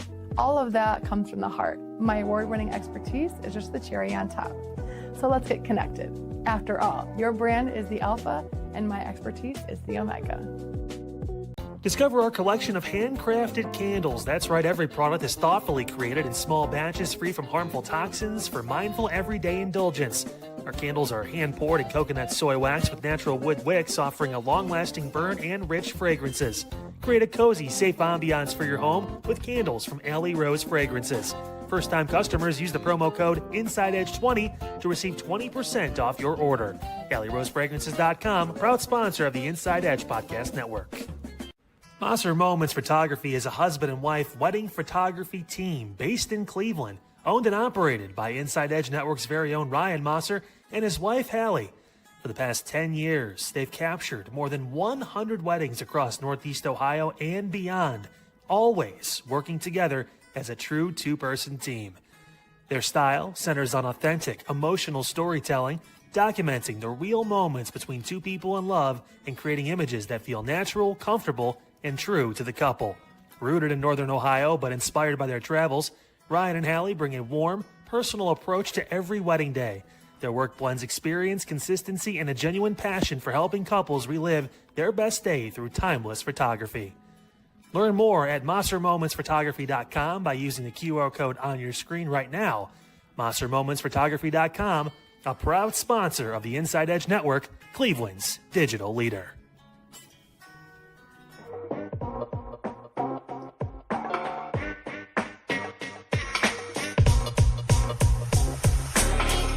This is Midnight Run on the Inside Edge Network. Here's your host, Anthony Alford.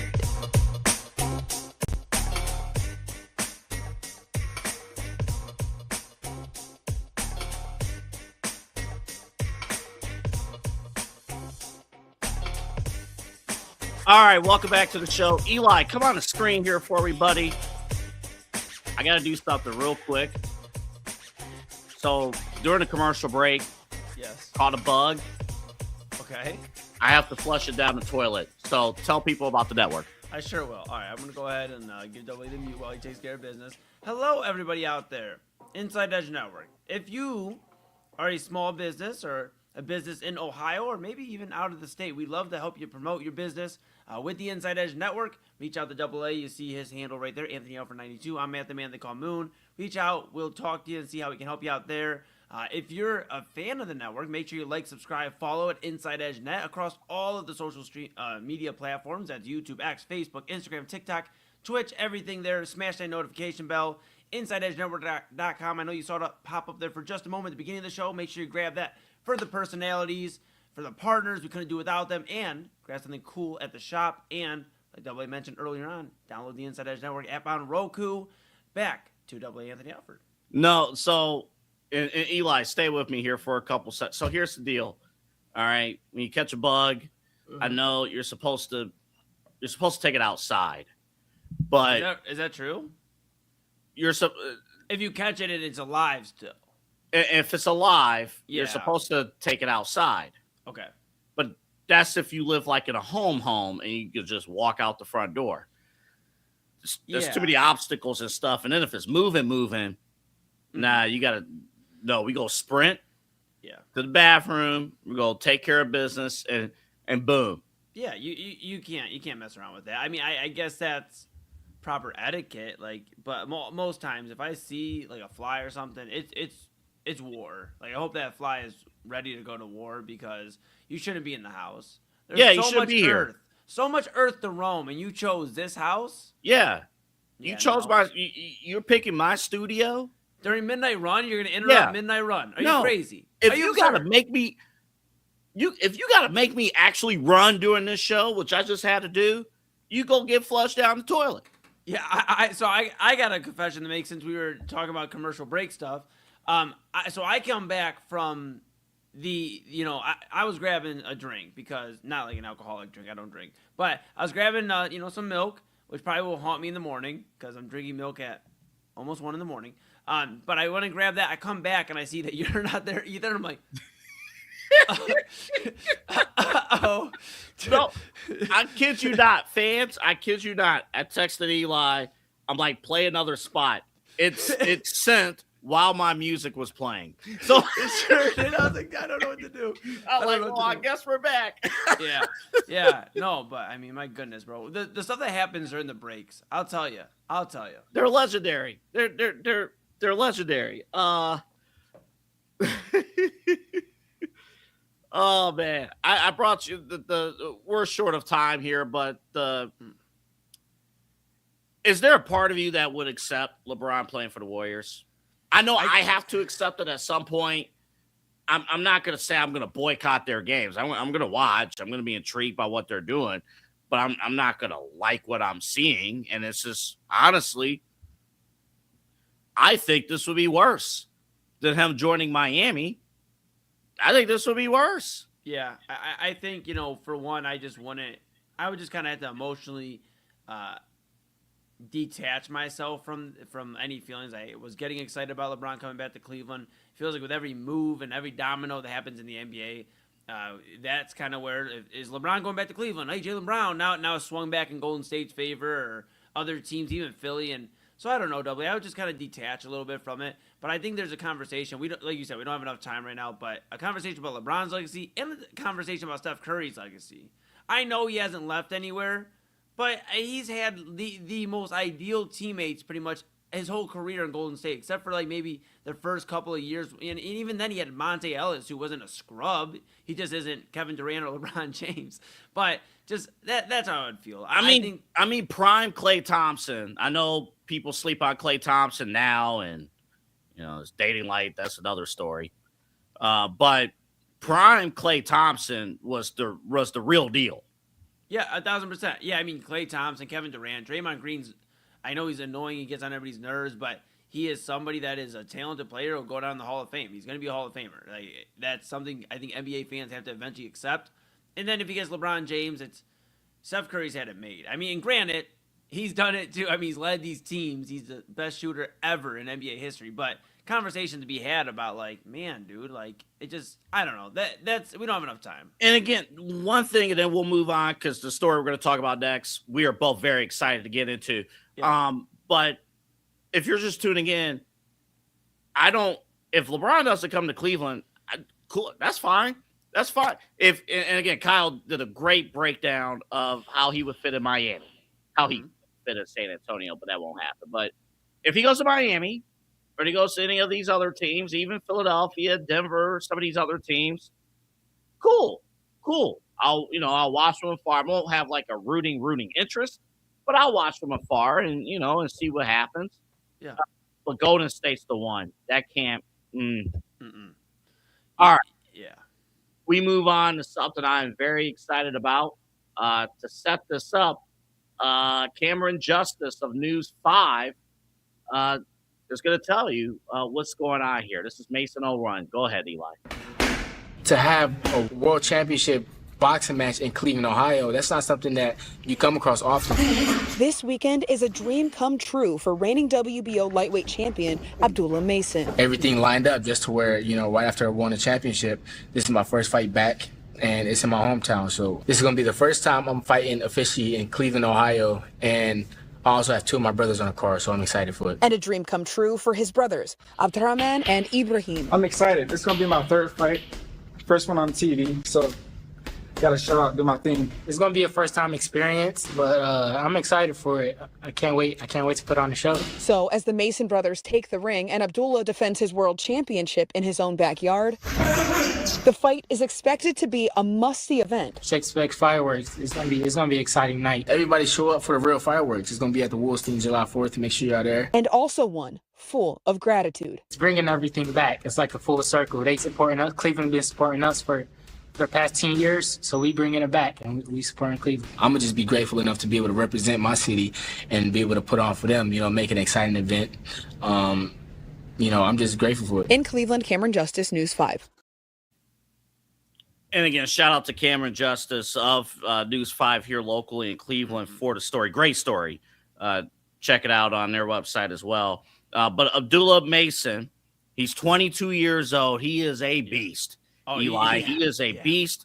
Of course, he has four brothers. Mason, 20-0, 17 knockouts. He is Cleveland's first world champion in combat sports, of course, since Stipe. He's going to defend the WBO World Lightweight Championship at the Wolstein Center on Saturday against Albert Bell. No, not him. Albert Bell from Toledo.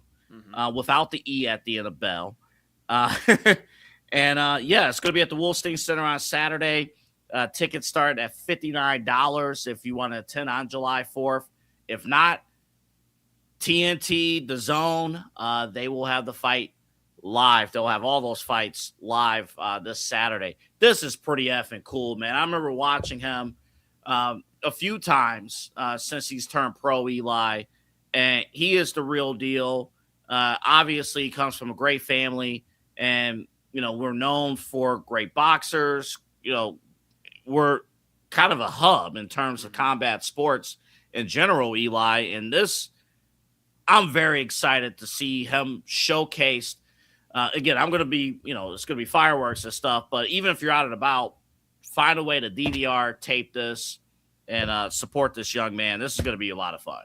Absolutely. It's amazing. The Mason brothers are really beloved in Cleveland.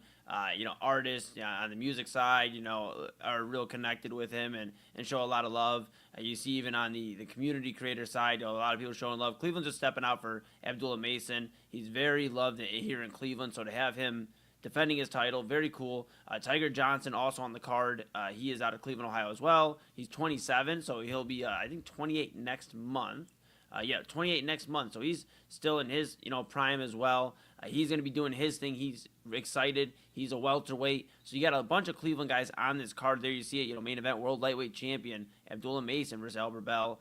Co-main their world featherweight champion. That's Bruce Shushu Carrington versus Rene Palacios. And it's going to be a very fun card, man. This is what's important about Cleveland is, think about this stuff. Like the NCAA wrestling tournaments have been here 2-3 times in the last 5-6 years. You have that. You also have, the UFC. You mentioned Stipe. He defended his title against Alistair Overeem. I was there in attendance covering the event, UFC 203. We've had guys come through, guys and girls that are very, very talented and have shine light on combat sports. And now Abdullah Mason's doing that with boxing. I think there's such a lane for it. We talk about all the time with how can the economy thrive? And of course, LeBron James comes back. We just talked about him for the last 20-25 minutes. Hey, that's going to be an economy booster. If the Guardians do well and go deep in October, then downtown's going to be bumping a little bit longer. If the Browns, okay, let's not hold our breath, but if they do well, then the city is going to be alive and thriving. But I do feel like there's a lane for combat sports. Think about if Cleveland could be bringing more UFCs. They've talked about it, where they want to come back to Cleveland eventually. Think about if they could bring Cleveland a UFC event every 3, 4, 5 months and make it more relevant. Think and about Jake Paul's promotions too. Like exactly, you got competition there as well, so they could be coming to. I mean, and it's the Paul brothers, so exactly they show out like that could be huge too, Eli. Yeah, exactly. Double. You have that. You could bring the NCAA wrestling tournaments and keep that in a rotation for Cleveland. There is more economy boosting. Boxing has such a lane. We talk with Keon Sports, and there's some great articles over there. Our partner there on Keon Sports, just reading about some of these boxing events and things. And Vincent, he talked about it when he was on with Chad and I on Primetime about the boxing, just standard here in Ohio. We've seen some great boxing competitors, and it's just a treat to see that Cleveland and Ohio thrives in that lane. I just think we need to give more love to it. We sit here, we talk all the time, like, what is there to do in the off season? In the off season to us, it's sometimes it's middle of summer where, we got baseball, but we have things that it's not buzzing. There's not 3, 4, 5 sports going on at a time, or so it seems. But I do think if you find, a way to watch the July 4th card, you start following boxing more, UFC more, and I know it's tough with the current state of the UFC. I think there is just a lane to create more of an economy boost and find a lane with combat sports in Ohio. Yeah, and if you just want to talk about just X's and O's, he's electric. I mean, in the ring, this dude can get after it. He's again 22 years old, but just the speed you see in the ring, and coming from a boxing family that he has, like obviously his defense, the way that he protects it, like it's going to be great. And it's an all-Ohio showcase, too. I mean, he's facing Albert Bell from Toledo. So it's going to be a Northeast Ohio showcase in the main event for a world title on national TV. And, again, on TNT and the Zone. And I keep mentioning, I know TNT is cable. But, again, more eyes on the product. You're not just – it's not being reserved just strictly for pay-per-view, and that's it. Like, people will have an opportunity to watch this. So it's going to be huge. And people want real, and Abdullah Mason's real. And that's what people are looking for, especially, in sports. They want to be able to connect to somebody, whether it's a team sport and your favorite player or an individual sport like boxing. Finding somebody that's real and you can connect with story-wise, and I think he's doing a great job of that. I think, in the entire rollout, seeing him on social media and how he's been very connected and tapped in with the Cleveland community and just doing his thing. And now he gets a way to showcase his talents on, like you mentioned, TNT AA. If people are there in the Wolstein Center, that'll be obviously an opportunity for them to see somebody from here and the national spotlight, where it's being broadcasted nationally. So I think it's nothing but good. And I think he could help get, Caught a fly. Are you on the card this weekend? Hey. Look at those hands. Catch weight. Look at those hands. Get after it. But I just think it's going to be good to see how maybe Abdullah Mason, depending if he wins, obviously I'd like to see him win. He's a Cleveland guy. Seeing him get to the next level in terms of like in that notoriety where we talk about, I know there's levels to it, but the Ryan Garcias of the world and the Gervonta Davises, it'd be cool to talk about him in that light, especially being from here as Cleveland's digital leader. Can I make an admission before we end the show? Sure can. It's your show. You sure can. Okay. You lived in downtown, for a brief moment of time. Yeah. How can people deal with mayflies and Canadian soldiers and that stuff? I know it's harmless. I know. All of it's harmless, and I know when it happens, our lake is healthy. Yeah, like, how do you wake up in the morning and all those dead bugs are on your window, your walls, on the ground? I mean, it's bad. It's like it was bad, especially scootering on the way to work, and you just have like some leftover ones that are still like fighting through the storm or whatever. Like it was bad. It's terrible. I'll tell you, I'm not a spider guy. I'm not a flies flying around. I can't do that. I don't mess with it, man. Like that's why it's funny. I love nature, but I'm very careful about where I'm walking in nature. I'm not going to just go walk into the tallest of weeds. Because you know what'll happen? I'll walk in and I'll be shaking hands with a bear probably 10 steps later. I'm cool. I'm cool. Not a bear. No, I'm cool. Not a bear. Do you ever use like a spray though? Because when I was doing walks last year, I need to go back. I've been going more to the gym inside because they have air conditioning and free cable. But do you ever spray yourself down when you do your walks? Oh yeah, with the off and everything, bro. Apparently, I mean, you're supposed to use like a specialized bug spray. I don't know, but at first I wasn't doing that. Oh no, dude, you're right. Getting bit up like a bloop. I was getting after it, like, man, I'm gonna go out there. Here we go. I'm gonna go on the walk. First 5 minutes of the walk. Yeah, dude. First 5 minutes, and then I'm like, I'm doing long walks and stuff. Like, I did a walk once.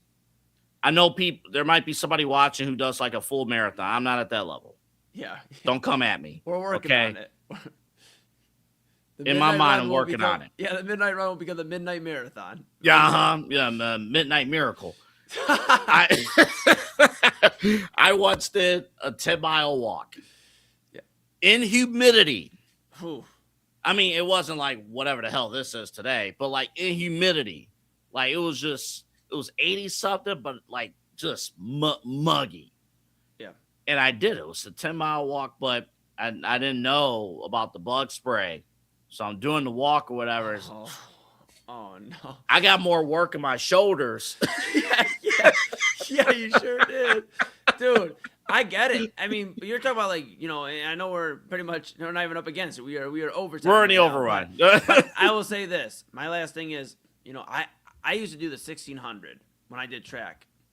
Every year I was at 1600. I was running and doing great pace. Now, if you ask me to do a mile, I don't know how I don't know. I don't know because I'm trying to stop. Obviously, I smoke nicotine. I vape, so that doesn't help. My water intake, I was just on Chad before the show, all way back 3 hours ago during pre-show for prime time. I go, I'm really not drinking as much water as I probably should be right now. Yeah, that has to change. So I got to drink some more water. Mm-hmm. And the quickest I've ever ran right now in the last week and a half is when Papa Moon made that chicken pesto, that pesto chicken the other day. I ran into the kitchen, grabbed my plate, and I ran back so I could eat. So Double A, long story short, I don't know how anybody can do a mile in record time under 10 minutes right now. You could train yourself to do it. I mean, there are, I know people who are marathon runners and stuff. Certainly you could train. My issue, first off, cheap plug for nobody, invest in spring water. Yes. Get spring water. Get like the 24-pack of spring water from whatever grocery store has it. Okay. But get it. You'll tell the difference. I didn't know, but you can tell the difference if you have spring water, and you'll be motivated to get through the water. Number two, you can train yourself. My problem, so he might be asleep now, but if Kyle is still listening to the show, type in the comments. He knows where I'm going with this. We're working a football game. I think we were at Kirtland last year and maybe various other locations. Okay. And we're tearing down us, Kyle, myself, Kyle, our high school football broadcasting team, led, of course, by our owner, Peter Tulloch. Yes. And I'm breaking down like, okay, all right, we're kind of waiting around. Let me do a little sprint. Now, again, I'm 34. I think at the time 33. My sprint, I just want to do a 40. Okay. I don't want to do the full 100-meter dash or whatever. I just want to do a 40. Brother, I took like 5 steps. My hamstring and then my ankle at the same time just went numb. That's not good. I'm like, no, I can't do this. Nope. Yeah. Nope. Can't do this. You got to stretch. I ran the one time and my knees were like clicking. Like, I was like, oh no. Dude, is this what getting old feels like? I don't understand how many I go to the gym probably ideally, 4 times a week, ideally 4 to 5 times a week. This is true. Yeah. This is, Burl took 2 steps and pulled a hammy like the corner of Carnegie in Ontario. That is a true story.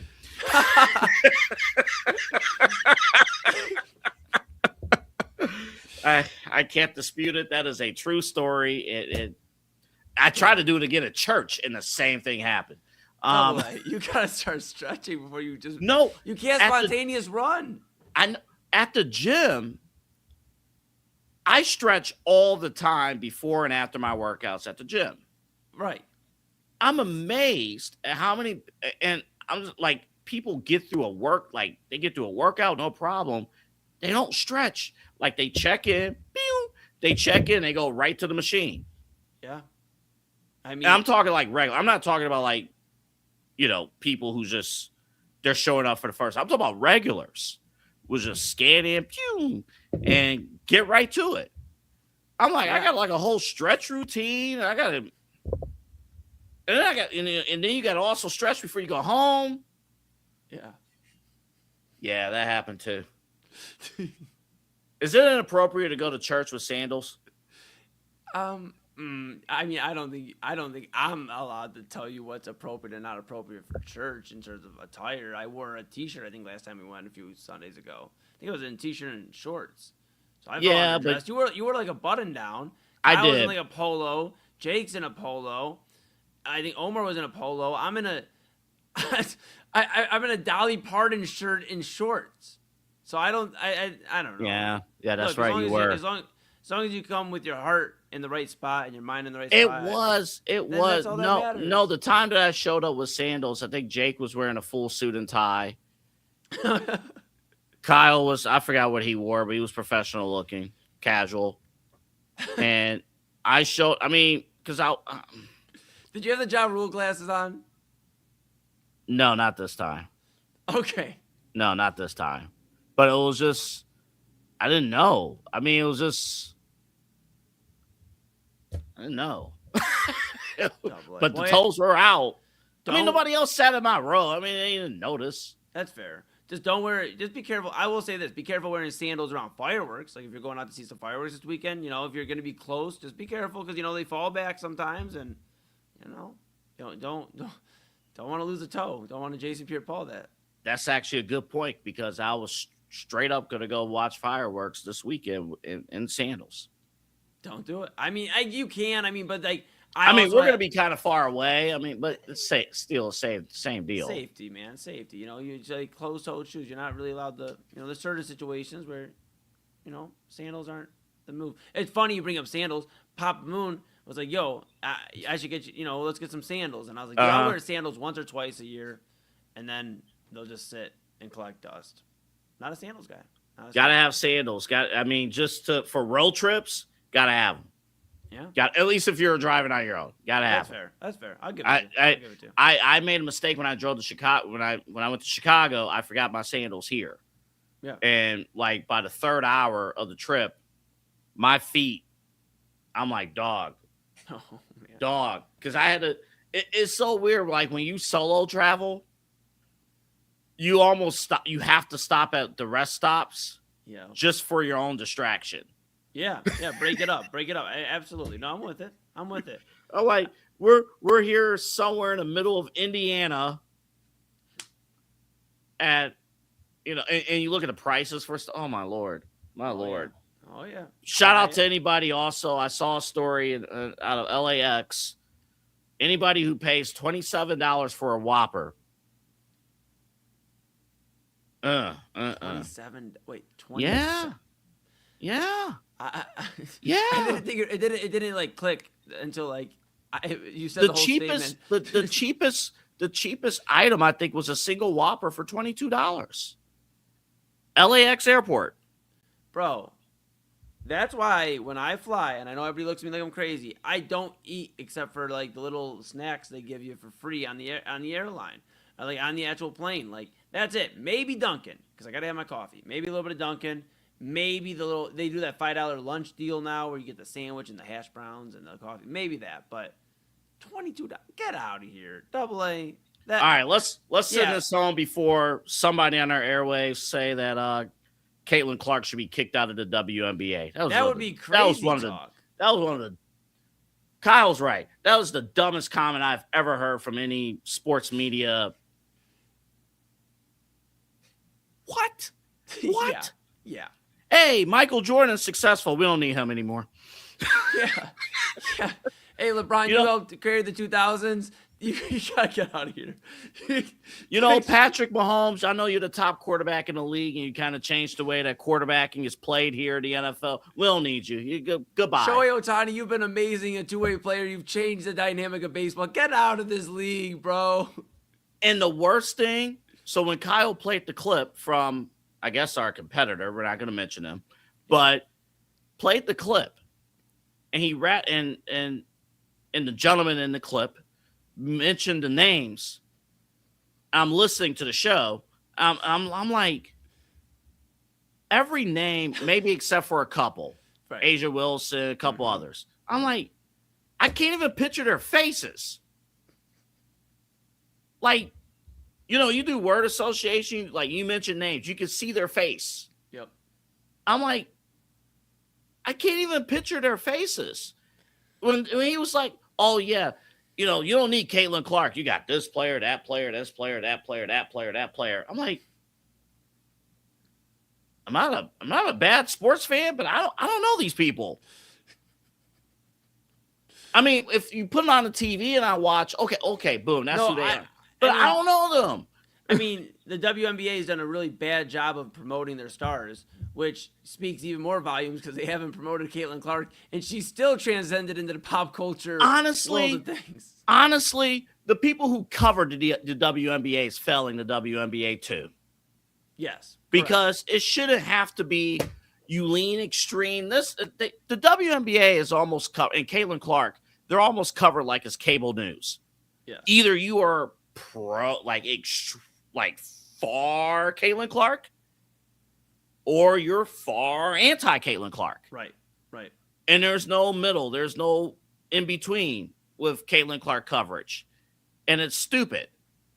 It's stupid. It bothers me. Okay, all right, we're done. Pin this for tomorrow. Good night.